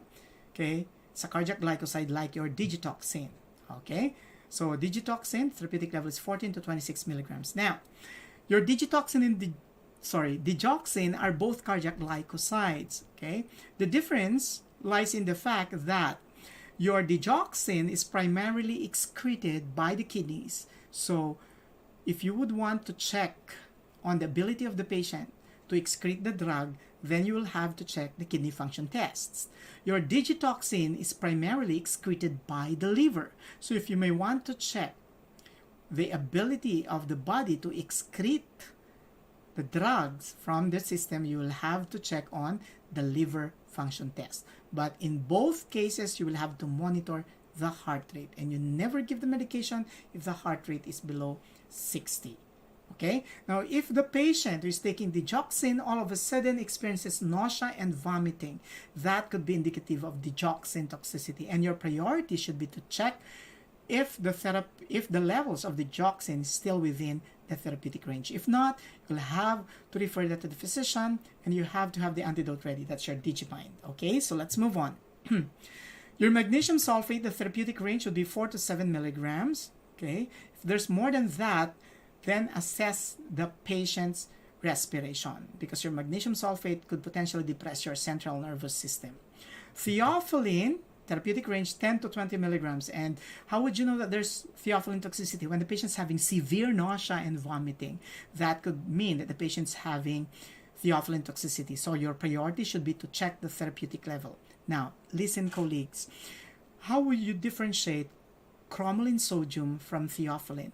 Cromolyn sodium is used for the prevention of asthmatic attack. The keyword is prevention. Theophylline is used for the management of acute asthmatic attack. So once a patient already has signs and symptoms, then that's when the therapeutic effects of theophylline would be needed. For if you want the prevention of asthmatic attack, then that would be your cromolyn sodium. Valproic acid, the normal therapeutic level is 40 to 100. Valproic acid is an antimanic agent to differentiate it from lithium. Okay, lithium is nephrotoxic, so you need to check the kidney function test. Valproic acid could be hepatotoxic, so you need to check the liver function test. And of course, your dilantine, be 10 to 20 milligrams. Okay, so let's move on. So aminoglycosides are autotoxic, neurotoxic, and nephrotoxic. So it could potentially affect cranial nerve 8, your vestibulocochlear nerve. It could also affect the kidneys, so you have to check the creatinine levels and the BUN. Now, aminoglycosides, okay, are effective, okay, for the treatment of infection. Okay, however, it's very important for the nurse that you check the peak and true levels. The peak levels could mean the highest level in the blood. The true levels, okay, TROUGH, the true levels could mean the lowest level of the drugs. So you need to check the peak and true levels for aminoglycosides. When is the best time to do this? Usually it's done after the 3rd or the 4th dose.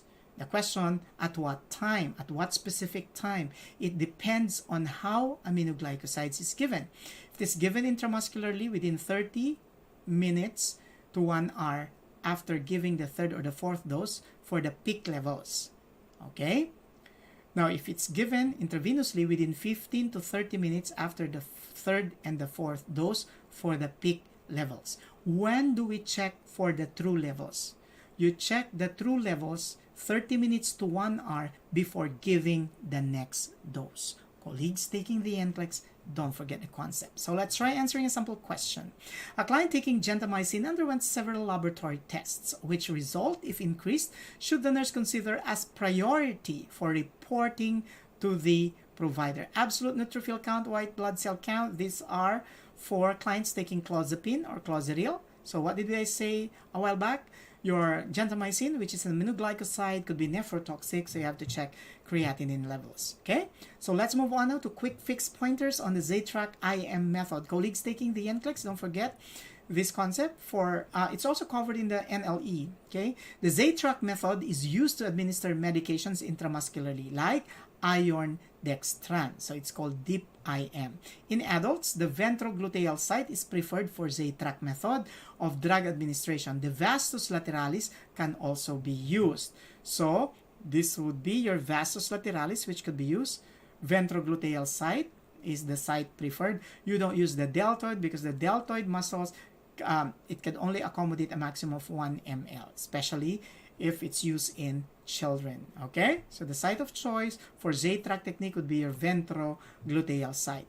In ZTRAC method of drug administration, the site is not massaged after the injection. So let's try answering a sample question. The nurse is about to use the ZTRAC method of drug administration to a client. Arrange the steps in order by dragging the steps in column A and dropping them in proper sequence in column B. So we begin. So pull the skin laterally with one hand and inject at 90-degree angle with the other hand. And then aspirate for 5 to 10 seconds. If no blood occurs in the syringe, slowly push the plunger. So this is deep IM. That's why you need to aspirate for 5 to 10 seconds. And then keep the needle in place for 10 seconds to allow for dispersion of the drug properly. And then apply pressure to the site. But remember, not to massage. Okay, so here we go. Here's another functional concept. Aspirin, when combined with anticoagulants, may increase the risk for bleeding. Okay, so let's try answering a question. A client who's taking warfarin sodium, which is an anticoagulant, makes all of the following statements. Which one is the highest priority of the nurse for further assessment? Let's go through the options. 1, I will need to limit my intake of green leafy vegetables. 2, I usually take aspirin for headache. 3. I should trade my manual razor for an electric razor. 4. I should tell my provider if ever my stools turn black. Now, if the stools turn black, that could mean there could be bleeding in the GIT, and that needs to be reported. So this is correct. Okay. So number 3, I should trade my manual razor for an electric razor. This is also correct. 2, I usually take aspirin for headache. The patient's taking Coumadin. You need for further assessment something that is not proper or incorrect. So this could be it. You can consider. Number 1, I will need to limit my intake of green leafy vegetables. Now, the trend now is not really to avoid taking green leafy vegetables, but if the patient's taking like warfarin sodium, they would need to take a consistent amount of green leafy vegetables, like 90 microgram for women and 120 microgram for men. Okay, so the answer 2. I usually take aspirin for headache because aspirin, when combined with Coumadin, may increase the risk for bleeding. So let's talk about warfarin sodium or Coumadin, which is an oral anticoagulant. Remember, it prevents the formation of clots or thrombose. It prevents the enlargement of existing clots or thrombose, but it will not dissolve the clots. So it does not dissolve the clots. It will just prevent its formation or its enlargement. Question: can a patient who's taking warfarin sodium take heparin altogether? Yes. Yes. Okay. Why? Because warfarin sodium is slow acting. It would take 2 to 3 days or 72 hours before the therapeutic effects begin to occur. So while that is happening, we need your heparin for the acute phase. Therefore, heparin is used for the acute phase and warfarin would be used for the maintenance phase. So if ever a patient would ask you, why am I having 2 anticoagulants? That's the simple answer. Okay, so shall we move on? So your warfarin sodium is an anticoagulant. Once again, it prevents formation and enlargement of clots, but it does not dissolve the clots. It's used in atrial fibrillation. This is to prevent clot formation, in deep vein thrombosis to prevent enlargement of clots, pulmonary embolism, and surgeries like heart valve replacement and hip or knee replacement. Usually it's given after surgery to prevent clot formation. So what do we need to check? The international normalized ratio and the complete blood count. It's taken by mouth without regard to food. So side effects, definitely bleeding. So what do we need to check? If the patient's having nose bleeding, heavy menstrual flow, coughing up of blood, or coffee ground vomitus. Or we also need to check on chest pain, shortness of breath, and dysphagia. Signs of overdose are bloody black tarry stools, pink dark urine, unusual prolonged bleeding. And we need to inform the dentist and the physician especially when patients who are taking Coumadin are having a tooth extracted, because bleeding could occur. Then avoid getting injections. If flu shot is needed, inject in the arm, but expect bleeding to occur. So use electric razor rather than manual razor. Avoid contact sports, so they can't play football, American football and soccer. And then assess for allergic reactions, bleeding, blood disorders, frequent falls, kidney and liver disease. And this is not indicated in pregnant clients. So it's not also appropriate to store it in the bathroom, and you have to have the antidote available. You have vitamin K or phytonadione or aquamephyton, 1 to 2.5 milligrams. Okay, so warfarin sodium and heparin could form the treatment regimen for a client. If a dose of warfarin sodium is missed, do not double the dose to catch up. So if the international normalized ratio or INR is excessively elevated, or if minor bleeding occurs, the priority intervention, colleagues, is to withhold 1 or more doses of warfarin sodium. More rapid reversal can be achieved with 2.5 to 5 milligrams of oral vitamin K, which can reduce the INR in 24 hours. In essence, the first priority is to withhold the next dose of the Coumadin.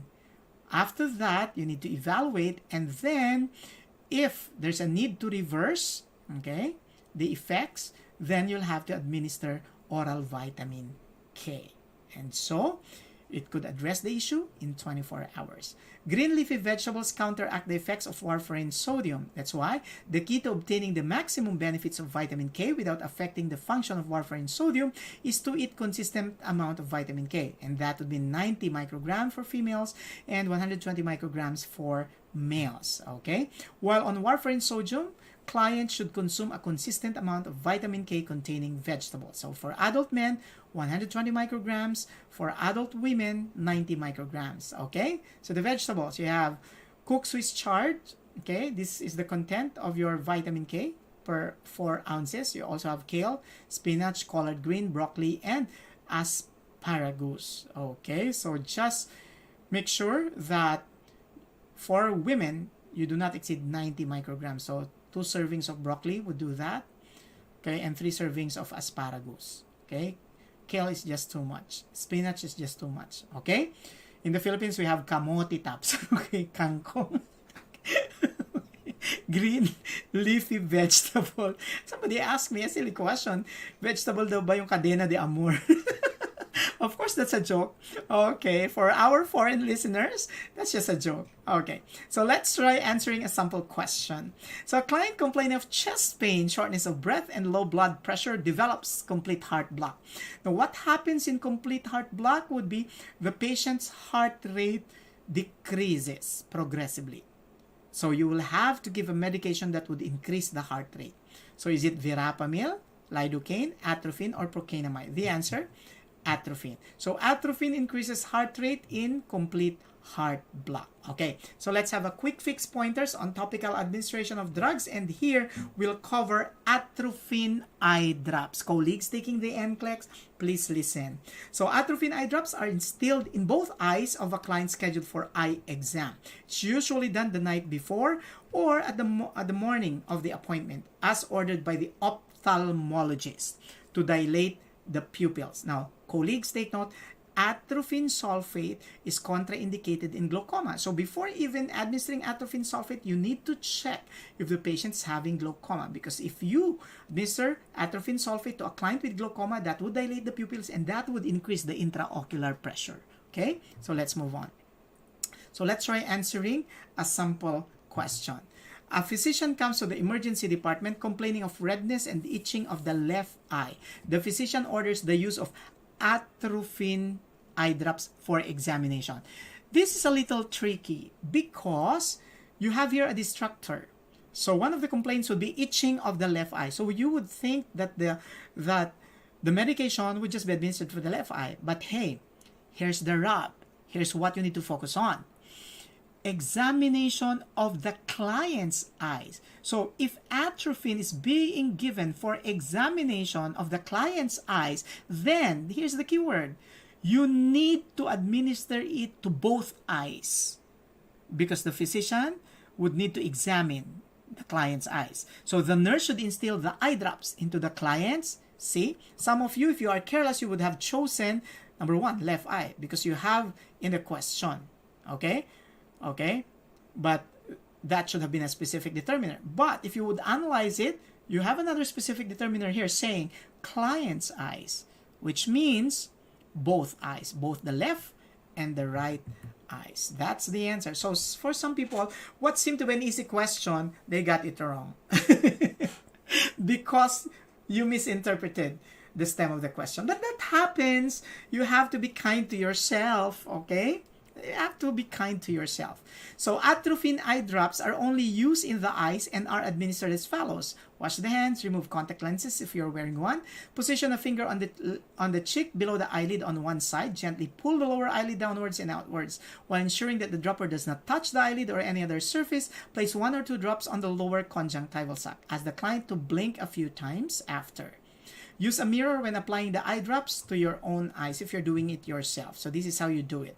Make sure that the tip of the dropper will not be touching the lower eyelid. Okay? So your atropine eye drops, if it's used for eye examination, should be administered to both eyes because both eyes would be examined. So discharge instructions to clients who receive atropine eye drops includes instruct the client not to swallow, swallowed accidentally. You have to seek immediate medical intervention. Do not wear soft contact lenses while on the drug. It may get discolored. So hard contact lenses should be removed prior to installation and can be inserted after 15 minutes. Protect the eyes from bright lights, so you may want to ask your clients to wear your shades. If installation is missed, do not double the dose for the next installation. Store in a dry place away from light at a temperature below 25 degrees centigrade. Discard the atropine eye drops 4 weeks after the first opening. Then common side effects include rashes, conjunctivitis, photophobia, dry mouth, flushing, dry skin, bradycardia, confusion in the elderly. Take note. So in the elderly, the use of atropine eye drops may lead to disorientation or confusion. And of course, hallucinations if there's going to be systemic absorption. So take note that conjunctivitis or the redness of the eyes could be a side effect of atropine eye drops. Okay, so let's move on now on the quick fix pointers on the administration of eardrops. Colleagues taking the NLE and the NCLEX, you may want to focus on this. Okay, so here's a functional concept. My favorite. Remember, a functional concept could be a word, a phrase, a sentence that gives you a sense of direction on how to deconstruct a specific question. So when administering medication through a dropper in adults and children above 3 years old, gently pull the upper ear up and back for children. And below 3 years old, pull the outer ear down and back. Okay, so up and back. Okay, for children above 3 and adults. Okay, down and back for those below 3. Remember the code: below, down. Okay, above, up. Okay, that's the code: above, up, below, 3, down. Okay, so let's try answering a sample question using that concept. A nurse is preparing to administer eardrops to an infant. So an infant is, below 3 years old. Okay, so call it an infant until 12 months, right? So the nurse plans to, is it 1, pull up and back on the auricle and direct the solution towards the wall of the ear canal. 2, pull down and back on the auricle and direct the solution onto the eardrum. 3, pull down and back on the pinna and direct the solution towards the wall of the canal.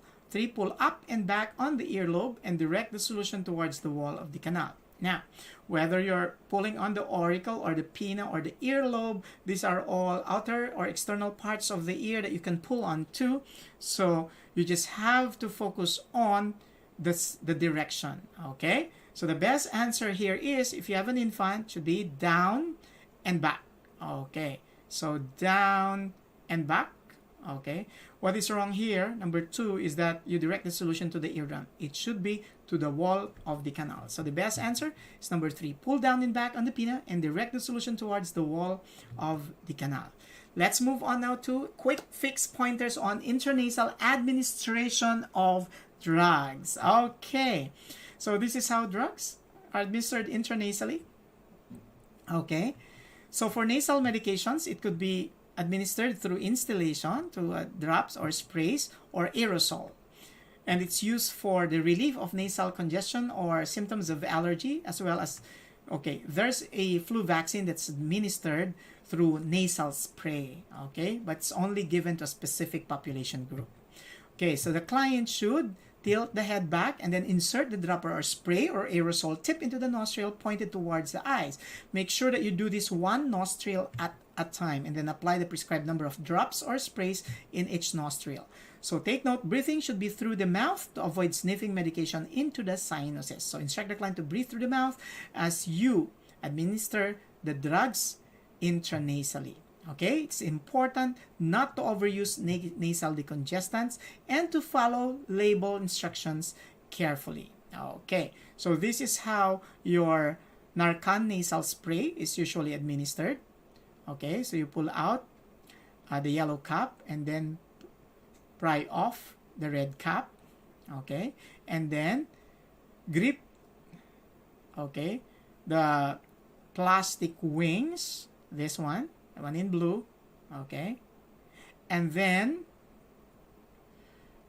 you will have to insert it this way, and finally, assemble it. The wing, this is the plunger or the push to spray,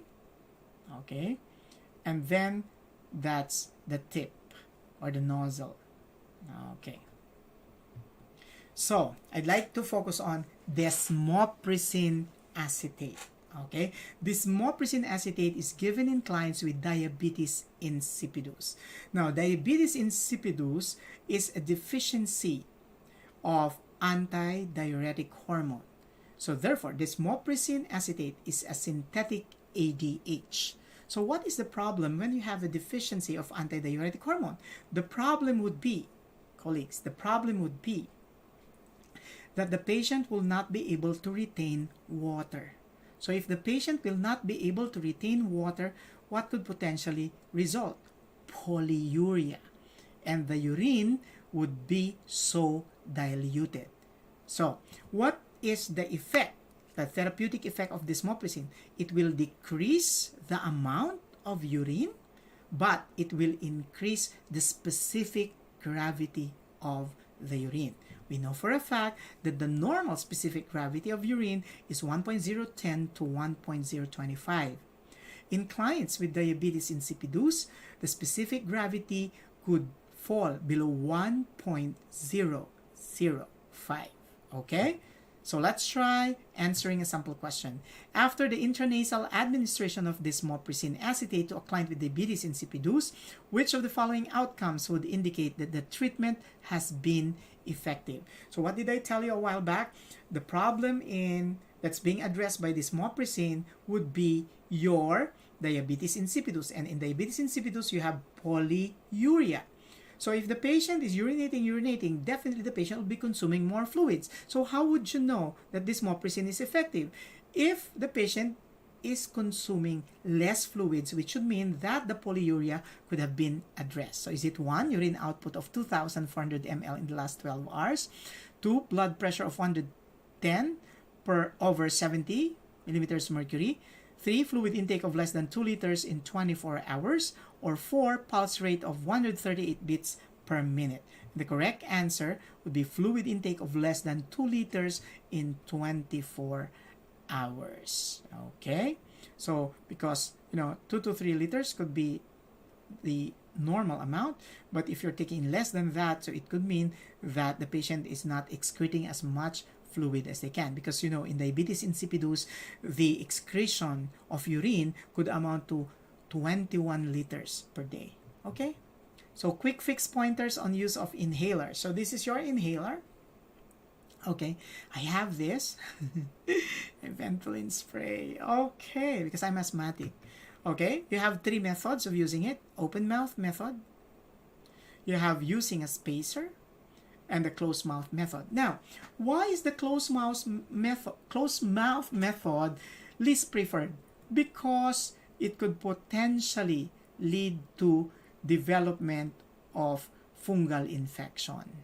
Okay, especially if we're not storing the spray properly. So it's best if we use a spacer.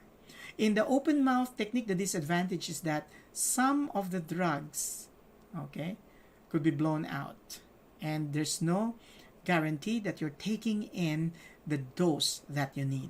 Okay, so let's move on. So let's try answering a sample question. A nurse is instructing a client about the correct use of a metered dose inhaler. Which of the following instructions should the nurse stress? Okay, so after pressing on, okay, the metered dose inhaler, are you going to tell the patient to 1, hold your breath for 10 seconds after administering a dose, 2, administering 2 puffs with each inhalation, 3, do not shake the inhaler before use, not shaking the inhaler, and 4, activate the inhaler while breathing in slowly through your nose. Okay, so the best answer would be hold your breath for 10 seconds after administering a dose to allow for the absorption of the medication. Okay, here we go. Which of the following steps are appropriate to include in teaching a client on the use of the inhaler? Select all that apply. Press on the canister using the index finger. Yes. Swish and spit after using it. Yes, that would prevent the development of fungus. Press just once at a time. Hold breath for 10 seconds after inhaling it. And breathe in through the nose after pressing. No, you don't have to do that. Whitish deposits on the inhaler are expected. I'm sorry for the misprint. Okay, No, the whitish deposits are not normal. The whitish deposits are actually indicative of the presence of fungus. Okay? So, you have here a metered dose inhaler. Okay? As seen in the picture. This is the closed mouth method. So if a metered dose inhaler contains a steroid, the client should rinse the mouth thoroughly after the dose to prevent oral fungal infection. That's the whitish deposit on the metered dose inhaler. Okay? So proper administration would be shake the canister well, prime by pressing down, activating a practice dose, insert canister into the mouthpiece or spacer to reduce the amount of drug deposited on the back of the throat. Breathe out and hold spacer between lips, making a seal. Okay, breathe out first and then hold the spacer. Activate your MDI and take a deep, slow inhalation and hold breath for 10 seconds briefly and slowly exhale through the nose. So that's going to be exhale, not inhale. Exhale through the nose. So the use of inhaled corticosteroids has been shown to increase an individual's risk for oral thrush. Colleagues taking the NCLEX, remember this. This risk can be reduced by using a spacer and rinsing the mouth after using the inhaler. So you have here the mask, okay, and you have here the aerosol drug, the aerosol, okay, and you have a spacer in between, okay. So how to use, this is how it's being used. You have the spacer, okay, you have the mask, and then you have the inhaler, the metered dose inhaler. Okay, so let's try answering a sample question. Which of the following method is least appropriate when using an... I told you about this a while back. That's easy. That's a closed mouth method. Okay, let's move on. Nebulizers create a mist when a stream of air flows over a liquid commonly utilized for young children or elderly clients with asthma or lung disease. I'm not yet using that. Okay, even if I have asthma. Okay, so let's talk about theophylline. Remember, the therapeutic range for theophylline is 10 to 20. It's a bronchodilator, and always remember the signs of toxicity, which includes your nausea and vomiting. Okay, let's move on. Here we go. So it's a bronchodilator. It's given in asthma. How will you know that it's effective? It facilitates easy breathing. Exactly what time do you give it? Now, since the drug causes insomnia, it's best given in the morning. And instruct the client to use it regularly and avoid smoking while using it. The most important thing is to inform the patient to report signs and symptoms that may be indicative of toxicity, like nausea, vomiting, agitation, apical pulse above 200 beats per minute, meaning there is tachycardia, then confusion, dizziness, and seizures. So if your patient, for example, has abnormal heartbeat, like for example, if the patient is in danger of developing arrhythmia, is it proper that theophylline should be administered to this patient? Now, you'll have to refer to the provider because theophylline has the potential of worsening the patient's condition, especially if the patient's having arrhythmia. So therapeutic blood levels would be 5 to 15 microgram per ml for adults and 5 to 10 microgram per ml in children and neonates. So levels greater than 20 microgram are considered toxic. Okay, so that's considered toxic. Okay, so let's try answering a question. Client who's taking theophylline complains of the following signs and symptoms. Which one should the nurse consider as a priority for evaluation? Something that could potentially tell you that the patient's having a toxic reaction. Is it 1, nausea, 2, bradycardia, 3, tinnitus, 4, insomnia? Remember, your theophylline will not cause bradycardia. It causes tachycardia. So, which one is indicative of a potential adverse effect? It's nausea. Okay, so if you're finding it difficult to absorb all these concepts, remember what Albert Einstein once said, when you're going through hell, keep going. Because after that, it's gonna be heaven. So at this point in time that you are having difficulty, all sorts of difficulty, emotional difficulty, because you could probably be away from your loved ones, could be stuck in another area or place because of lack of flights, having like financial difficulty, find comfort in the thought that you are loved. God loves you, because if not, you would not be here anymore. Let us give thanks because we are still here, alive and kicking, and let's use every minute of our lives here on earth to do good to our fellow men, so that at one point in time, after all of this will be over, we could honestly say we've done our part to make this world a better place to live in. So, remember Albert Einstein, when you're going through hell, keep going. Okay? Okay. Oh, I'd like to share with you a comment in one of my social media accounts. It's actually done by my former student who is now in California, Reynold Bisquera, the best review center for nurses in the whole universe. I love it. I took my review here for NCLEX and passed it on my first attempt. Gapos review will equip you with all the techniques and strategies in order for you to come up with the correct answer. The Gapos NCLEX-RN in a flash was once tagged at Barnes & Noble bookstore in the US as bestseller. Yes! I am at actually I remember that, Reynold, when one time you gave me a call in the middle of the night just to tell me that you saw my book at Barnes & Noble and it's tagged as bestseller or customer's favorite. Thank you. And remember, the silly thing I asked you to do is to go back to Barnes & Noble and take a picture of that thing. Of course, that never materialized because I know you're busy. And he says, I'm a proud Gapos baby here. Thank you, Reynold, for continuously getting in touch with us. It's been my students way back like more than 15 years ago, I suppose. Okay? Around Rich Kids in America. Thank you for dropping by a message. Okay? So, let's now move on with our quick fix pointers on administration of drugs through the nasogastric tube. Now, listen for a while. Initially, we said that the administration of medications through the nasogastric tube could be delegated to the unlicensed assistive personnel in a home health care setting.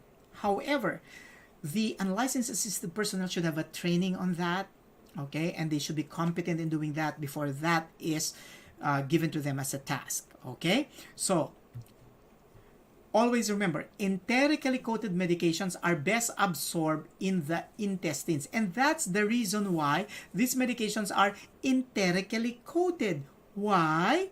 Because they are supposed to withstand the acidity of the upper GIT and eventually their distribution or absorption in the intestines. Okay, therefore, an issue now is, what if you have a patient with a nasogastric tube and all of a sudden the doctor orders an enterically coated medication? What are you going to do? Are you going to crush the medication, administer it to the nasogastric tube? That's not a wise thing to do, because enterically coated medications are best absorbed in the intestines. If you crush it, you're not using it the proper way. Therefore, what needs to be done?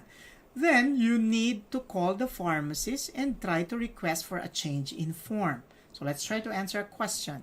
An enteric-coated medication was ordered by the doctor in a client having enterogastrostomy tube. What nursing action is appropriate? 1. Call the pharmacist and request for a different form of the medication. 2. Crush the drug. 3. Withhold the drug and notify the primary caregiver. And 4. Mix the drug with the client's feeding. You don't mix the drug with the client's feeding, because if the client is unable to tolerate the feeding, you won't be able to give the entire dose. So option 4 is incorrect. Option 3, withhold the drug and notify the primary caregiver. This is not the best option. 2, crush the drug. You don't crush it because it's designed to be absorbed in the intestines. So 1, call the pharmacist and request for a different form of the medication is the best answer. Okay, so let's move on. Quick fix pointers on drugs that can be administered through various routes. Now, I'd like to give you an idea. Is there a drug that could be given in various routes? Yes. Sorry for that. Excuse me. Okay. And that drug is fentanyl, which is a synthetic opioid in transdermal patches, tablets, sublingual and buccal, film, lozenges, nasal spray, and it's used for treating severe pain. So your fentanyl could be administered in 7 different ways. 1, it could be used as a patient-controlled analgesia. One of the advantages of a patient-controlled analgesia is that overdosage will not occur because only the maximum dose of the drug is placed in the system. Okay. Now, when you're giving fentanyl as a transdermal patch, it's very important that you also have to protect yourself. Okay. It's better if you wear gloves because this could be absorbed in the skin. Okay. And apply fentanyl either on the chest, the upper back, or the upper arm. But for children, the upper back is the best part so that they cannot remove it. Okay, because when you place it on their chest, they can remove it. On their upper arm, they can remove it. Okay, so what is important for you to remember is to avoid exposure to excessive heat. Like you don't go to a sauna when you have a fentanyl patch in place. That is not appropriate. Okay, let's move on. Now, what about if you are administering your fentanyl as a buccal tablet? Now, a buccal tablet is allowed to dissolve inside the mouth. Okay, you have to wait if it takes several minutes. Now, instruct the patient, do not chew, do not bite, do not suck, and do not split. So, do not chew, do not bite, do not suck, do not split. So, they have to wait until it dissolves in the mouth. However, if they are experiencing, for example, dizziness before the drug becomes dissolved, well, they could actually spit it out and then rinse with a glass of water. Okay? Now, what about if they are taking the sublingual type of fentanyl? Once again, sublingually, the medication is placed under the mouth or under the tongue, sorry for that, under the tongue. Then we instruct the client not to suck, not to chew, and not to swallow because it's supposed to be absorbed sublingually. Okay? So, not until everything is absorbed, we instruct the client to avoid eating. Okay? Do not eat immediately or while the medication is still under the tongue. Okay? Next, what about if the patient is taking the fentanyl in the form of a film? Okay? So the film is usually placed on the cheek, okay? And you press on it, making sure that it's the pink side that comes in contact with the mucosa, and then you press on it for 5 seconds, and then do not chew or do not swallow. Okay? Now, what about when it's the lozenges? Okay, that are being given to the patient. So what do we tell the patient? So the lozenges should be placed between the cheek and the gum, and then we instruct the client this time, okay, to suck on it. Okay, they can suck on it. Okay, so remember, for buccal tablets, for sublingual tablets, don't suck on it. But for the lozenges, we instruct the client to suck on it. But it should never be chewed, it should never be crushed, and instruct the client not to bite the lozenges. Okay? For the nasal spray, we have shown how it's a nasal spray is given a while back. We just instruct the client not to use the nasal spray more than 4 times a day. Okay? So once again, I have a comprehensive discussion of fentanyl in a separate video. The title is Fentanyl. You have to visit our YouTube channel once again. Those who are taking the NCLEX, I'm telling you guys, okay? Listen to that. I watched that video and listen for the pointers. I'm summarizing it here, okay? So this is the video that we have in Gapos Mentors. It's just 26 minutes. It deals with how fentanyl is administered. So take note, caregivers should wear gloves when handling the placement or removal of a patch on a client. Why is that so? Once again, your fentanyl could be absorbed, okay, when you get hold of it. Like for example, if the patient has BPH, benign prostatic hypertrophy, and finasteride is usually being given. Remember, handling of finasteride is also very crucial because it could potentially be absorbed, especially in female clients. It has side effects. Okay, so that should be held properly. Now, for clients who are taking fentanyl, it's better that the caregiver should wear gloves when handling the placement or removal of the patch. And take note, the patch should be discarded properly because pets could actually be affected by the patch as well. Okay, so to apply fentanyl patch, wash the hands, remove the old patch, fold the sticky sides together, discard in the trash bin, open the new package, and carefully take out the patch. Remember, we reflect on this. So after you wash your hands, you remove the old patch and then discard it before you open the new one. Then apply the patch as instructed, either the chest, upper arm, or lower abdomen or hip. Press along the edges and then discard the packaging. Okay, so this could be the sides, upper chest, arm, lower abdomen, and then the hip. Upper back could also be used, especially for children. Fentanyl is a safe option for clients on hemodialysis requiring long-acting opioids for pain control. So it's safe to administer it in clients undergoing hemodialysis. Ketorolac may decrease the excretion rate of fentanyl, which can result in higher serum levels. So ketorolac has significant analgesic properties without cardiovascular or respiratory depression. So if that's all right, Okay? Mixture of fentanyl and ketorolac would be better than opioids alone. So the patient could get maximum effect if they take fentanyl together with ketorolac.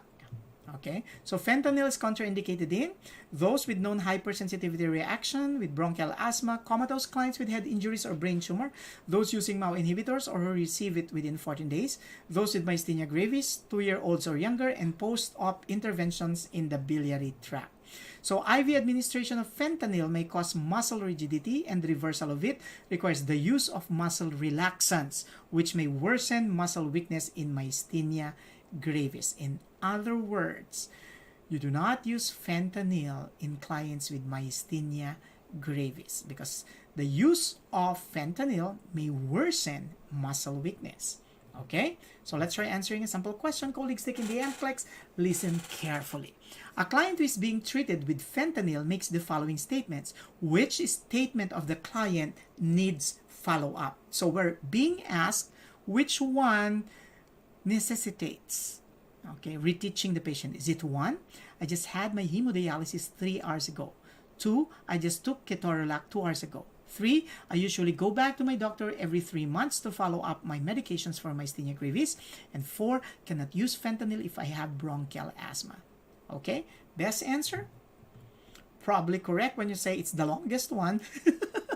But that's not a reliable strategy, because if that is true, maybe some of you would just, go and take the test, and then after 30 minutes say, I'm done because all I did is to choose which one is the longest, which one's the shortest. That's not a reliable thing to do. But of course, it serves the purpose if you check on the longer statement first, because potentially test item writers would use more words when they're crafting correct answers. Okay? So that's a hidden secret.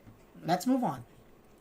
So let's summarize your fentanyl. It's a synthetic opioid. It's a narcotic analgesic treatment for severe pain. So you will know it's effective if there's pain relief.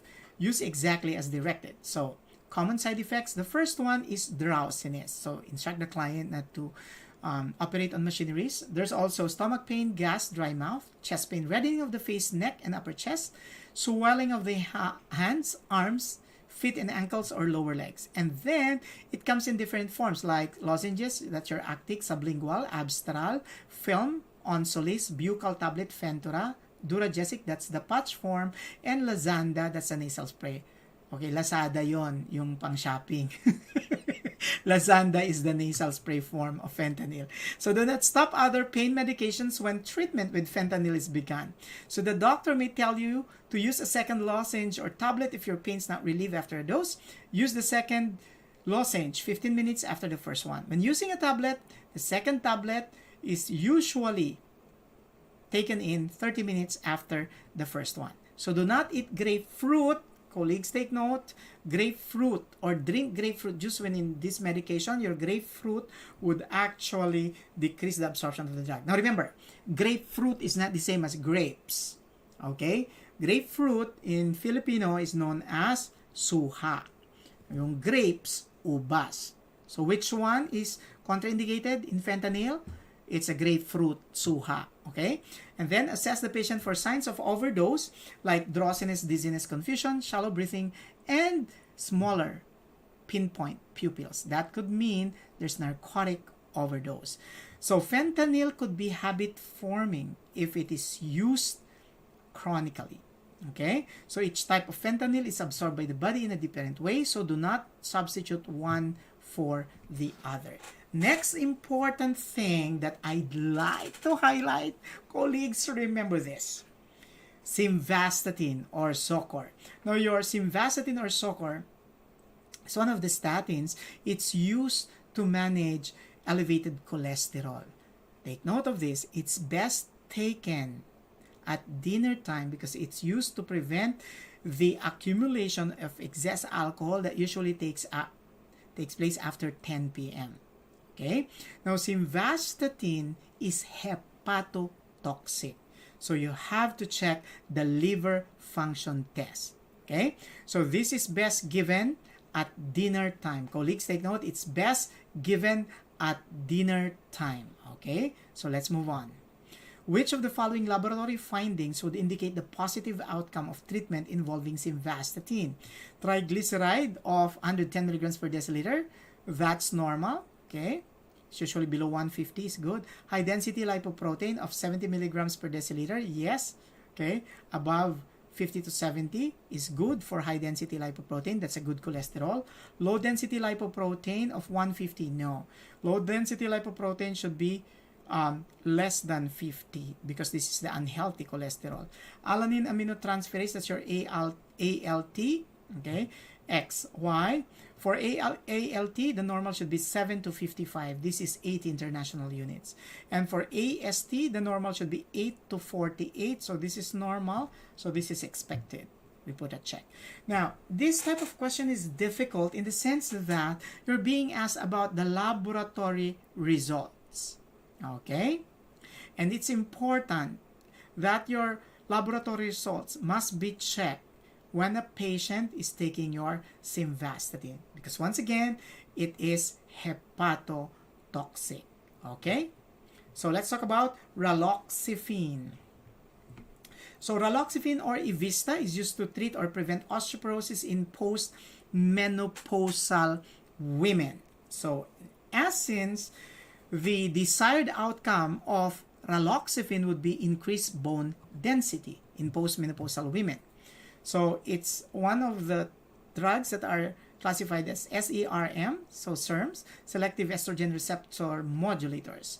Okay, so once again, how will you know that it's effective? You have decreased bone resorption or there's a resulting increased bone density.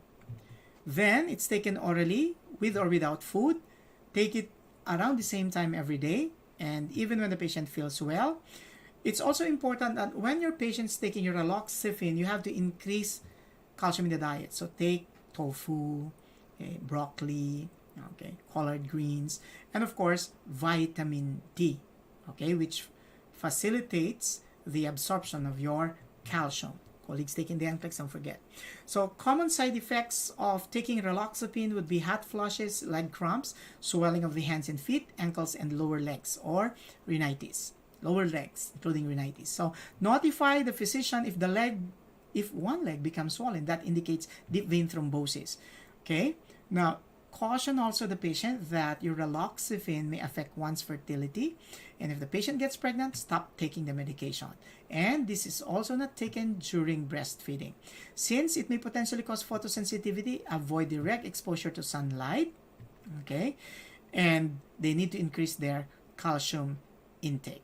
Now, if the patient is going to be immobilized or if the patient is going to be put in a traction, they have to avoid taking the medication 72 hours prior, okay, to prevent calcium from leaving the bones and therefore accumulating in the bloodstream. Okay, so this is your broccoli, tofu. Okay, those are rich in calcium. Okay, so let's try answering a sample question. The nurse is preparing to administer raloxifene to several clients for which the medication was prescribed. Which client should not be given raloxifene? The keyword is not. 37-year-old newly parao is at risk for breast cancer. Raloxifene may decrease the risk of breast cancer. This is okay. 46-year-old postmenopausal woman, again, raloxifene is given to prevent osteoporosis in a postmenopausal woman, so that's okay. 38-year-old with osteoporosis scheduled for box traction due to fracture of the hips. And a 40-year-old client suffering from osteoporosis due to prolonged treatment with glucocorticoids. Once again, raloxifene is appropriate for clients with osteoporosis. So, remember, your raloxifene should be withheld 72 hours before a client is immobilized. Okay? So, let's move on. Now, let's talk about drugs given for clients with MI. Now, I just would like to highlight the things that I'd like you to remember for MI drugs. But if you want a more in-depth discussion of this concept, remember we have a separate video in our channel that's just 18 minutes entitled MI drugs. Okay? And it's me discussing it. Let's move on. So, the drugs that are given for a client with myocardial infarction as manifested maybe in an ECG or the presence of your cardiac enzymes, okay, elevation of cardiac enzymes, would be based on the goals for a client with MI. And there are three main goals. One, to dissolve the thrombus. That's a priority goal. That's your priority. Two, to decrease myocardial oxygen consumption. And three, to manage the pain. So to dissolve the thrombus, initially you have to give antiplatelets. Always start with aspirin while the patient's being brought to the hospital. After that, then heparin, and then your fibrinolytics, streptokinase or TPA if it's available. Now, there's no harm even if you already have given aspirin and both could thin the blood. There's no harm for as long as you meet the goal to dissolve the thrombus. Remember, your aspirin could thin the blood, but it does not dissolve the thrombus. However, it helps prevent its enlargement.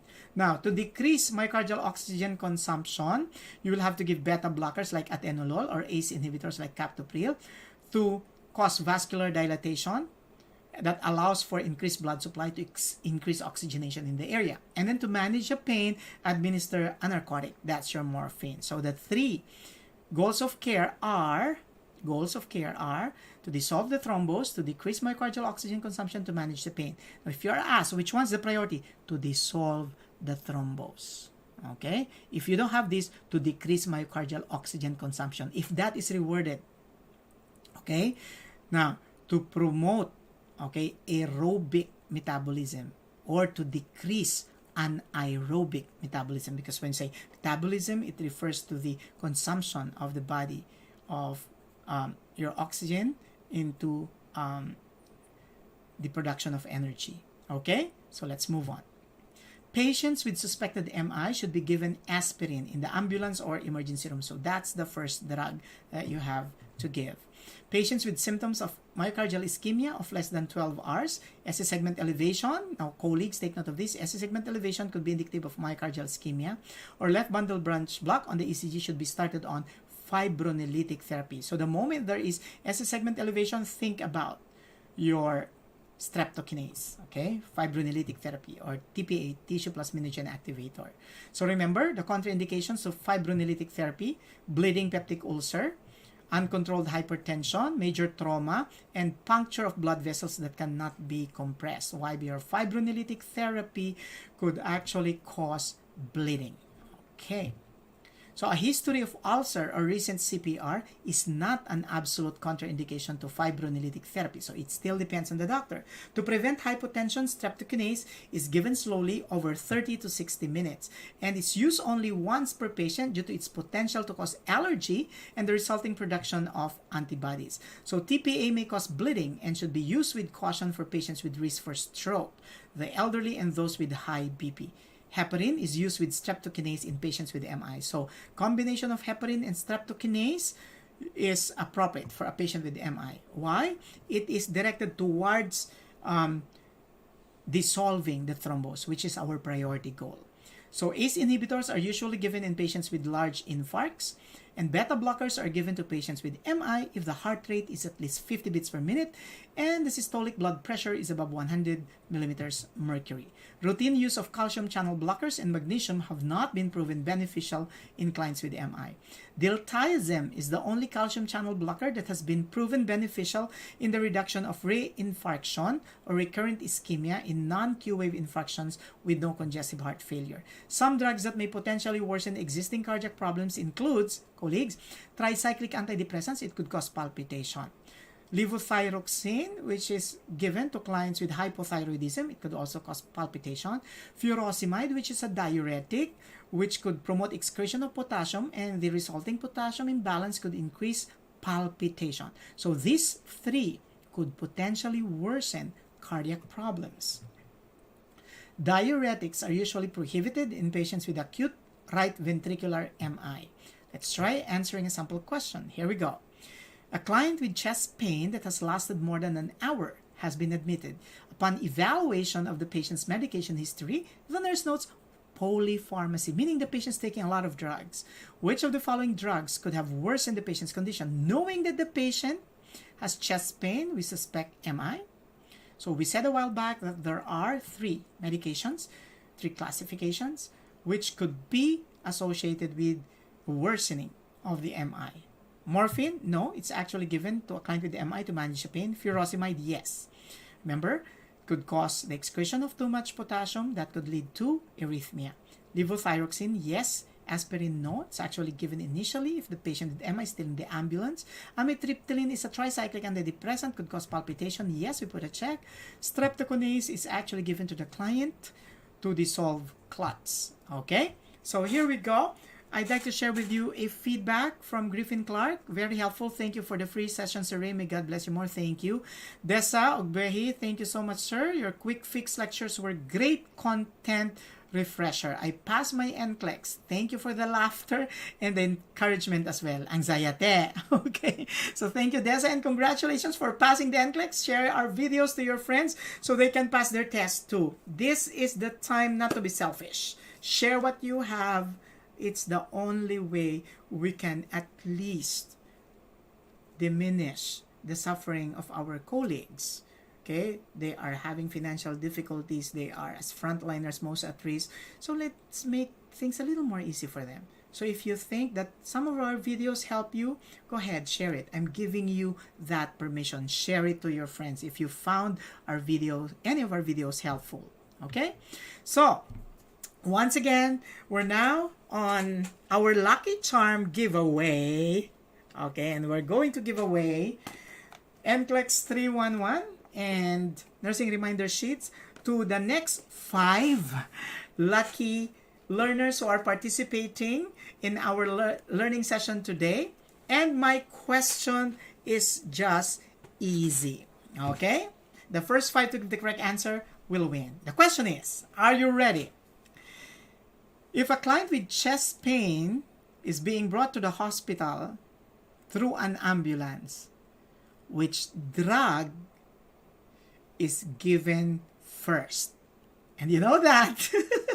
So if a client is having chest pain, is being brought to the hospital in an ambulance, which drug should be given first? So first, the clue, first letter in the alphabet. Okay?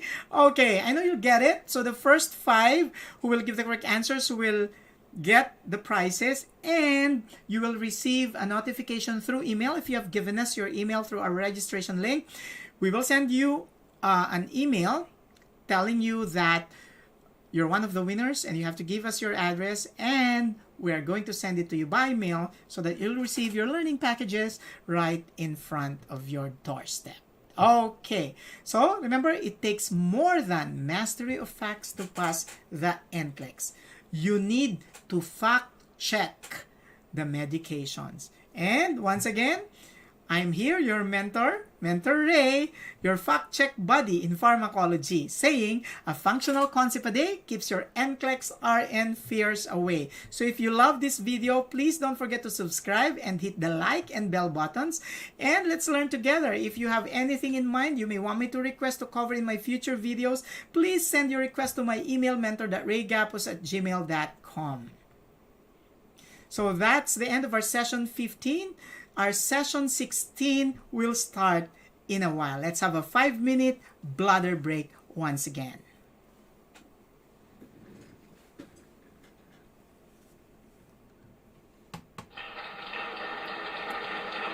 Thank you.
Okay, this is your mentor Ray. From being your mentor, I'm now your fact check buddy in pharmacology still.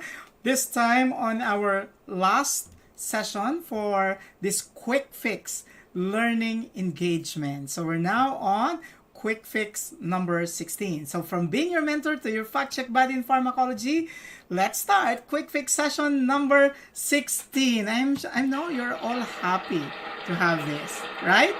Okay. Okay, so let's begin. So before we formally start this session, can I ask your heart, your kind heart, to join us in this mission? Our goal is to provide free NCLEX-RN application and review to 100 nurses. We have so far assisted several of them. They're now applying for their respective state boards, and some of them are receiving free review classes with us. So to help us achieve this, just watch and finish the ads in our videos, and thank you for doing that. I'm saying thank you in advance, and thank you for your kind help. Okay?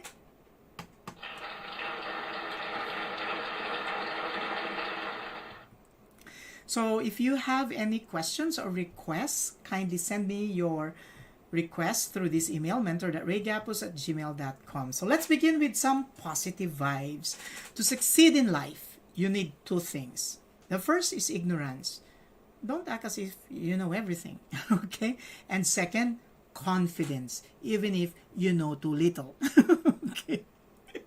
So you have to be ignorant and confident. So that makes us, including me, a confidently ignorant test taker. Because when we are ignorant, we yearn for more. And as we yearn for more, we develop confidence. Okay? So before anything else, congratulations to Chantel Victoria Toralba of Holy Name University. Oh, Holy Name University is in Bohol. My grandfather, Father Ted Gapos, used to be the president of that university for passing Texas Board of Nursing last January 29, 2021. Now remember this, good things come to those who believe. So tell yourself, I believe. Better things come to those who are patient. So you have to be patient. I haven't taken my lunch yet too, like you. But we are here because we are here for a mission. And I am here for you because I want to help you out. And the best things come to those who don't give up. So never, ever, ever give up on your dream. So if God has selected you for that specific purpose in life, no matter what other people would do, you will achieve your dream because you are selected for that purpose. So think about that. Okay? So for those of you who have yet to subscribe, I'm asking you to visit our YouTube channel and hit that subscribe and bell notification button. Remember, subscribe to Gapos Mentor so that you get notified when we upload new videos. So once again, let's begin with the check framework. Check framework begins with the classification of the drug, how to evaluate the effects of the drug, exactly what time is best to administer the drug, client teaching related to the drug, and keys to safe administration of the drug. And let's begin with vitamin K. Once again, I'm going to highlight vitamin K, but it's also important that if you want a comprehensive discussion about this concept, and it covers a lot of things related to your test, please do visit this video that's just 4 minutes on Gapos Mentors, okay? And it's all about vitamin K. So your vitamin K is considered as an antidote if your patient is taking your Coumadin or warfarin sodium. But it's also given in newborn babies. Okay? That is actually to potentially prevent bleeding. Okay? So, let's try to answer a question. So after birth, vitamin K is administered to a newborn for which of the following purposes? To promote clotting, to stop severe bleeding, to promote breathing, to increase clotting time. Let's analyze. What did I tell you a while back? It is to prevent bleeding, not to stop it. Vitamin K may not stop once the bleeding is already there. So option 2 is incorrect. To increase clotting time, increasing clotting time means you have a delay in the clotting process. So the more the patient will bleed. So not option 4. You're left with 1 and 3. Promote clotting or to promote breathing. Now, in clients with who are born prematurely and they're having difficulty breathing, Betamethasone is usually given to promote fetal lung maturity and therefore to promote breathing, not vitamin K. Therefore, the answer to this question is number 1, to promote clotting. Okay, so vitamin K is a fat-soluble vitamin. Remember, your fat-soluble vitamins A, D, E, and K. So you know that it's effective when there's no excessive bleeding. So clotting is promoted. It's given IM to newborns after birth in the vasus lateralis. So if parents refuse the IM route, 2 oral doses of 2 milligrams are given. First dose within 6 hours of birth. The second between 4 to 7 days or 1 week. And the third is administered 3 to 4 weeks old. So it's given at day 1, week 1, and 1 month after. Okay? Okay. Next, if the baby vomits within 1 hour of administration, administer another dose. Okay, now, this time, the second drug that I'd like to highlight would be your magnesium sulfate. Now, in QuickFix session number 15, we said that there are drugs that are given for several purposes, and magnesium sulfate could be one of these drugs. Now, I would highlight the things that you have to know about magnesium sulfate, but still, okay, you may want to visit a more in-depth discussion of magnesium sulfate in our YouTube channel titled Gapos Mentors MGSO4. It's just 4 minutes short. Okay, now listen. So your magnesium sulfate could be used in patients with pregnancy-induced hypertension, but it could also be used when your patient is suffering from hypomagnesemia and your patient is having torsado point. Torsado point is actually a type of arrhythmia that's associated with decreased magnesium levels. If you may want to have more information on torsado point, please do check on our video on ECG. Okay, the comprehensive discussion of ECG or EKG. Now, how would you know that a patient would need to have magnesium sulfate? So for example, if the patient's having hypomagnesemia. So in patients with hypomagnesemia, they would usually have central nervous system signs and symptoms like irritability, tremors, and then they develop tetany as well as convulsions. So they could have your Vostek sign or Trousseau sign, and then eventually they exhibit vomiting. And psychologically, they may have depression. So if the patient's having irritability, Vostek sign, Trousseau sign, and then vomiting, then depression, suspect hypomagnesemia.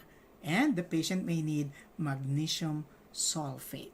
Okay, don't forget the signs and symptoms of hypomagnesemia. I'm telling you that now.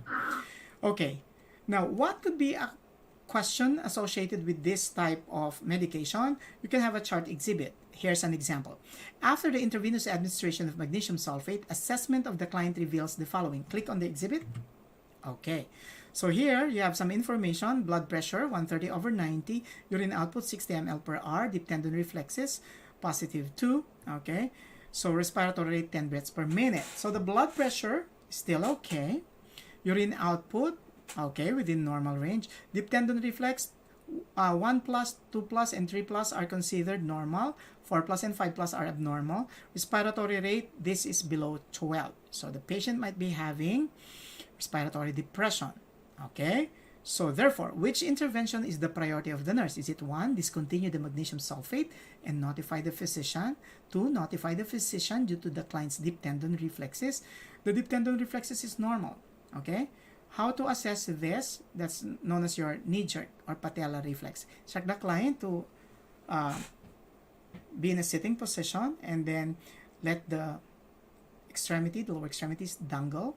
Then you may potentially just lift the extremity that you're going to test, and then using a test hammer, you need to percuss just below the kneecap, okay, and assess the reaction of the patient. So discontinue the magnesium sulfate due to the client's blood pressure. Or number 4, notify the physician related to the client's urine output. So the main problem here is actually the decreased respiratory rate. So the patient's having respiratory depression, therefore the priority is to discontinue the magnesium sulfate and notify the physician. So the physician may opt to instruct the administration of the antidote, which is your calcium gluconate. So let's summarize. So magnesium sulfate is an anticonvulsant that also works as a tocolytic. So in essence, it helps relax the uterus. Okay, so how will you know that it's effective? Decrease convulsions and decrease preterm labor. Why am I smiling to myself? It's because when I read the term tocolytic, okay, I remember an Ilocano word, okay? Diba? Magnesium sulfate is a tocolytic. What does it do? It removes the tukol. Just a joke. Okay. And then exactly what time do you have to give it? Okay, administer it as prescribed. And then your mag sulfate causes diarrhea. So you have to keep the antidote, your calcium gluconate at the bedside. And remember to assess BURP, blood pressure, urine output should be at least 30 ml per hour. Respiratory rate should be at least 12. And the patellar reflex should be +1, +2, or +3. Okay? Therapeutic level could be 3.5 to 7 milliequivalent per liter, but sometimes 4 to 7 is also acceptable. Okay.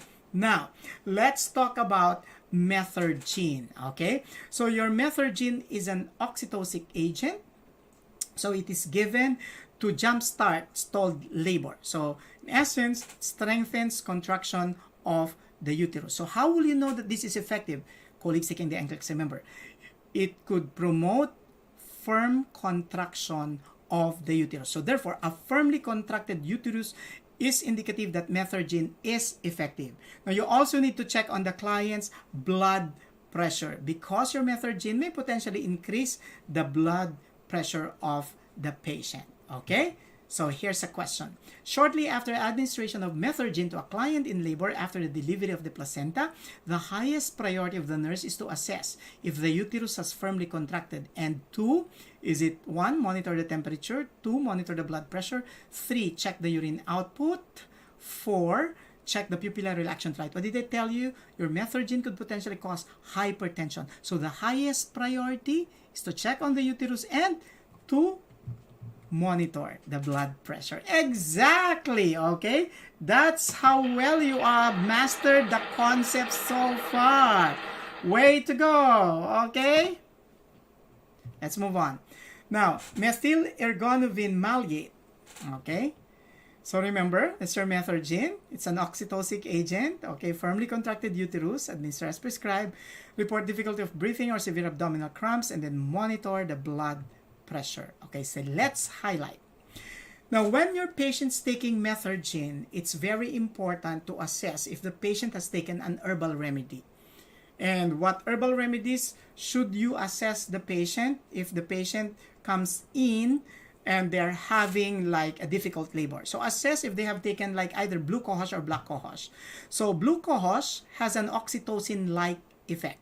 So if the patient has taken blue cohosh and then you still administer methergine, what could be a potential complication? Uterine hypertonicity. So it's not appropriate that you will give methergine if the patient has taken blue cohosh. Okay?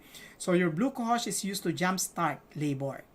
Black cohosh, on the other hand, has an estrogen-like effect. It's used in menopause to address or diminish hot flashes.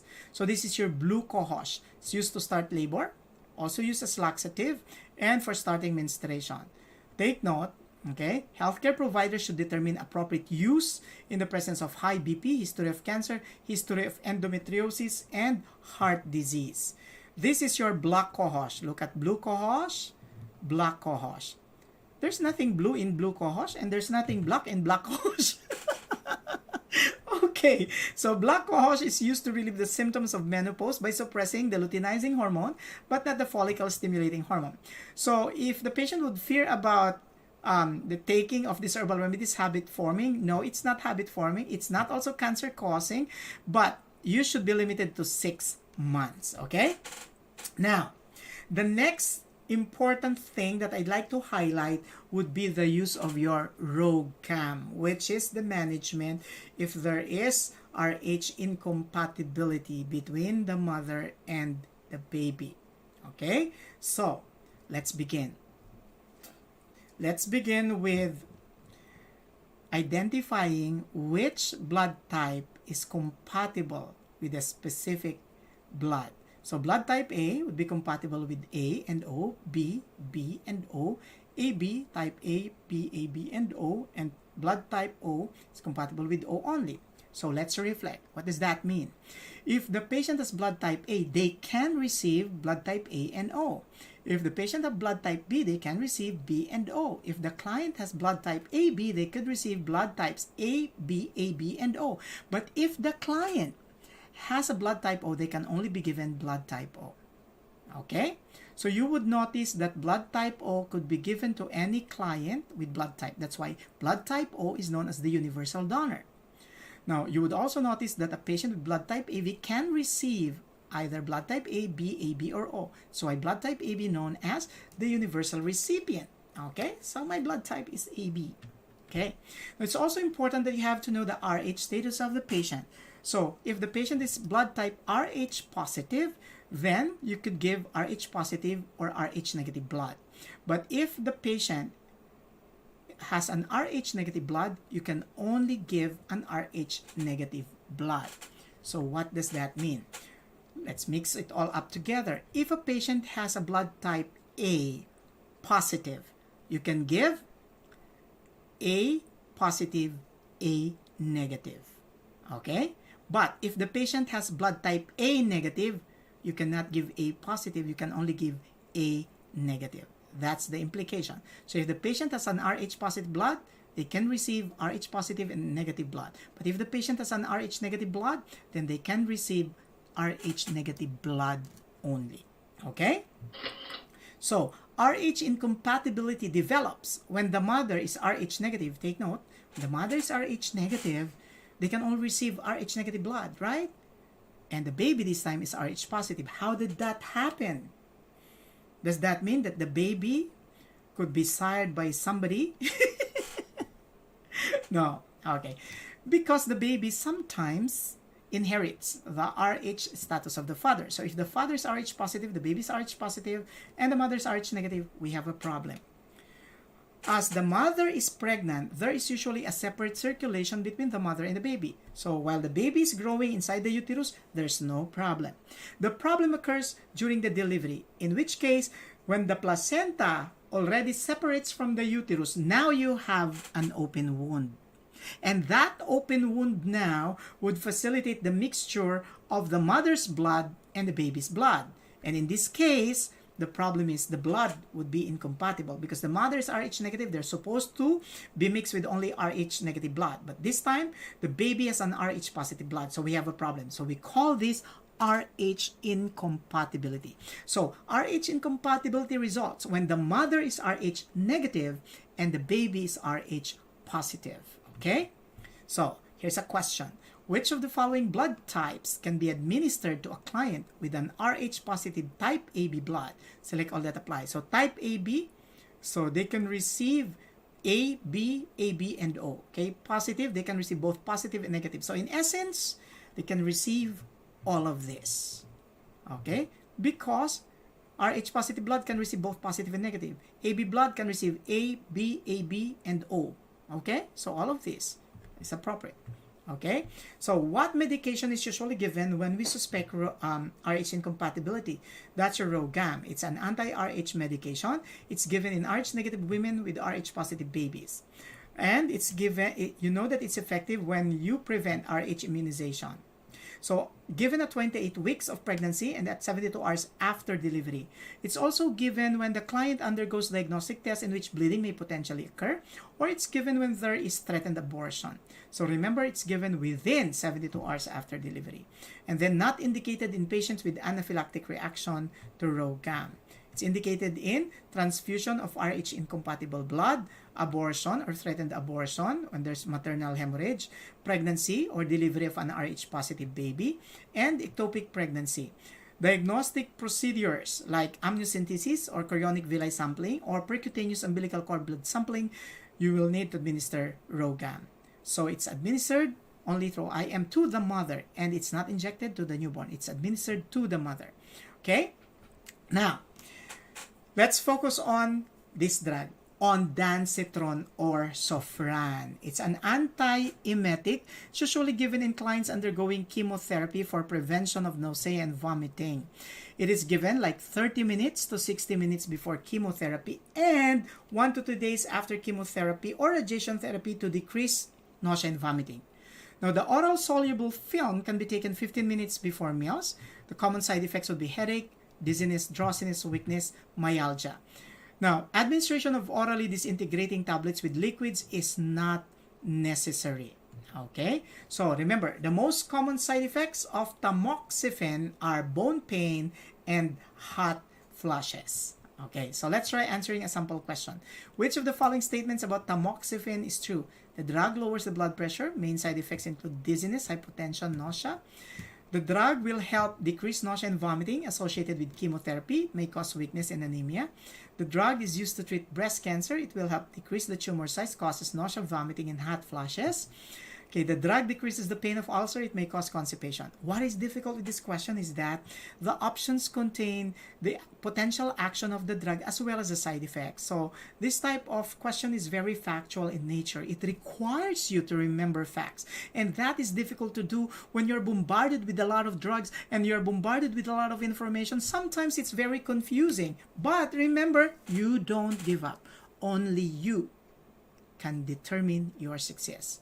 And success does not happen overnight.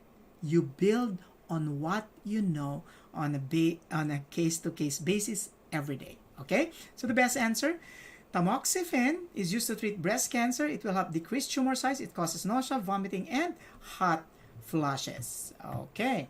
So remember, it's a selective estrogen receptor modulator, or SERM. It's estrogenic and anti-estrogenic at the same time. So it's used for the treatment of breast cancer, best taken at the same time every day. It's not taken when a patient is breastfeeding or pregnant, and use non-hormonal birth control methods like condom or diaphragm while taking it. Okay? So call the physician if there's vaginal bleeding, leg swelling, or shortness of breath, and vision problems. Okay? Let's differentiate it with from raloxifene or Evista, which is also an SERM. Now, take note, tamoxifen is used for breast cancer primarily. Your raloxifene is used for osteoporosis, but it could also decrease the risk for breast cancer. Okay? So once again, raloxifene increases bone density. Could be administered without regard to food, and common side effects would be hot flashes, headache, depression, vaginal bleeding. So we need to report weakness, sleepiness, mental confusion, pain or swelling of the legs, shortness of breath, blurred vision to the physician. Colleagues, take note. Hot flashes and vaginal bleeding are side effects that could be common to both tamoxifen and raloxifene. Okay?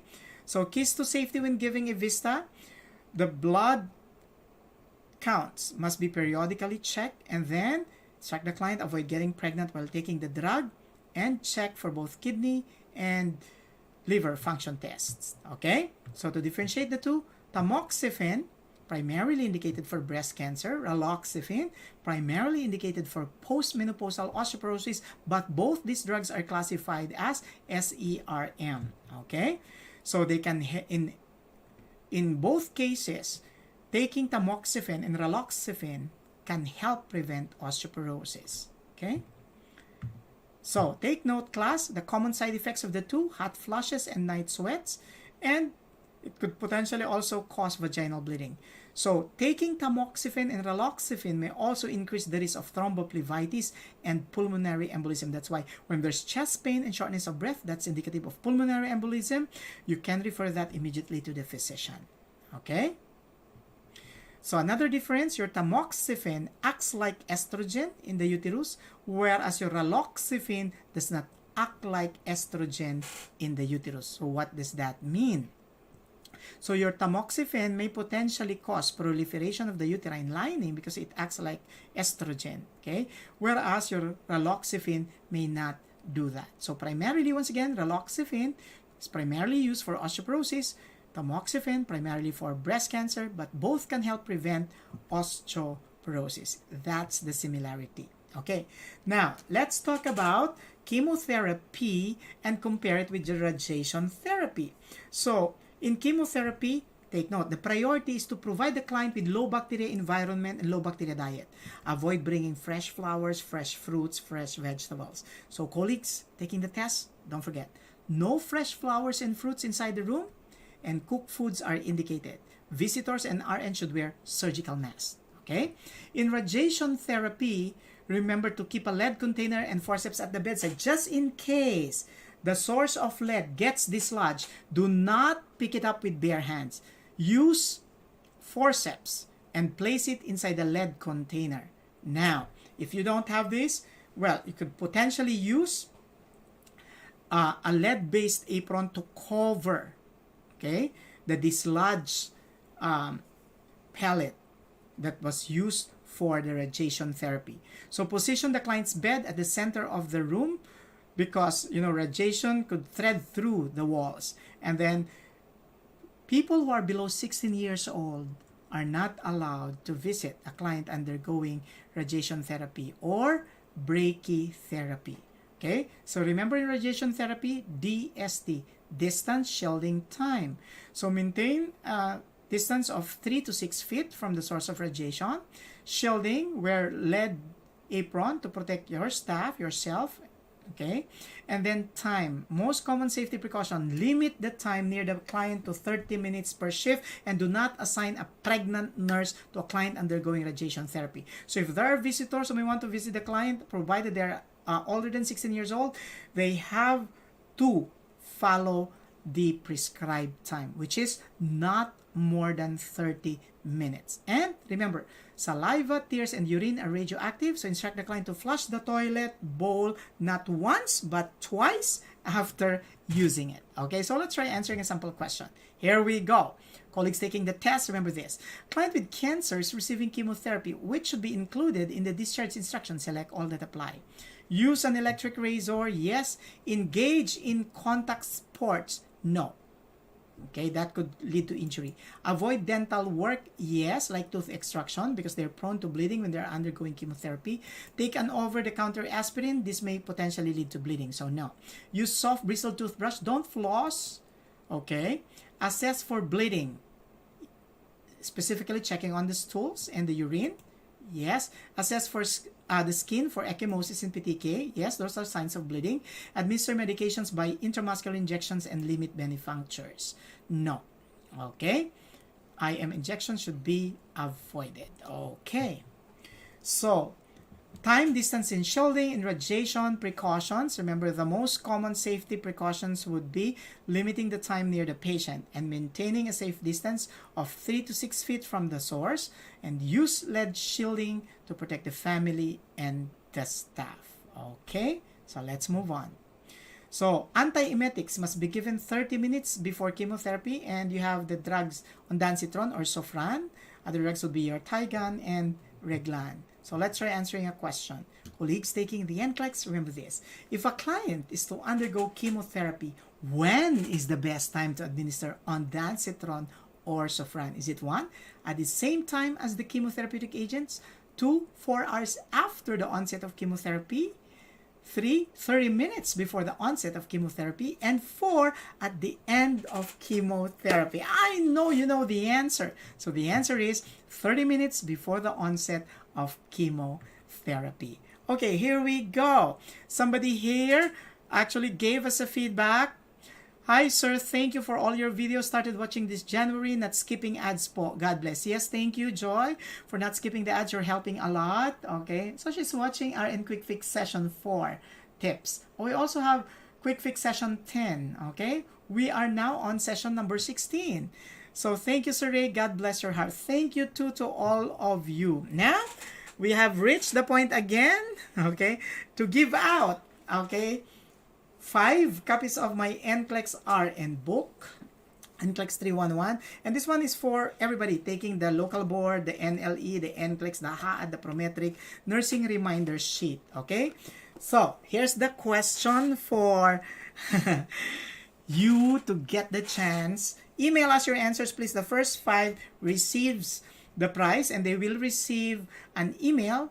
We've always given out the prizes, and except for those who don't give us their address, okay? So there's no way for us to deliver your prize if you don't give us your address, okay? So the question is, in the care of a client undergoing radiation therapy, the principles of distance, shielding, and time is implemented. Here's the question. Which of the 3 principles is most important? Okay, which of the 3 principles is most important. I know that you know the answer because you always take a look at your watch. Especially now that you're hungry. Okay. I know all of us are getting hungry, okay? That's a fact, okay? We can't deny that, okay? So colleagues, so what we learned today, it takes more than mastery of facts to pass the NCLEX and to prepare for your test. So, from being your mentor to your fact-check buddy in pharmacology, I'm Mentor Ray Gapos of Gapos Mentors saying, a functional concept a day keeps your NCLEX-RN fears away. So, if you love this video, please don't forget to subscribe and hit the like and bell button so that you'll get notified when we upload new videos, which we usually do like 3 times a week. So let's learn together. Send in your requests for whatever topics you may want me to discuss in nursing to my email, mentor.raygapos@gmail.com. Thank you very, very much for joining me today. Thank you for the learning and the laughter. And most importantly, thank you for making us realize that if we spread goodwill to everyone, then we can help create a world in which we could all prosper and we could all grow as test takers. Once again, this is Ray Gapos. Maraming salamat po. Namaste, our friends in India. And have a good day to our friends in North America. Thank you for tuning over. My next session would be every Friday. I have a session every Friday. Those are the pointer session, which are being done every Friday. And for my next QuickFix session, that's going to be in March for the March test taker. Good luck for the February test takers. Please do send me an email if you want to know more about what topics you want to study for your test.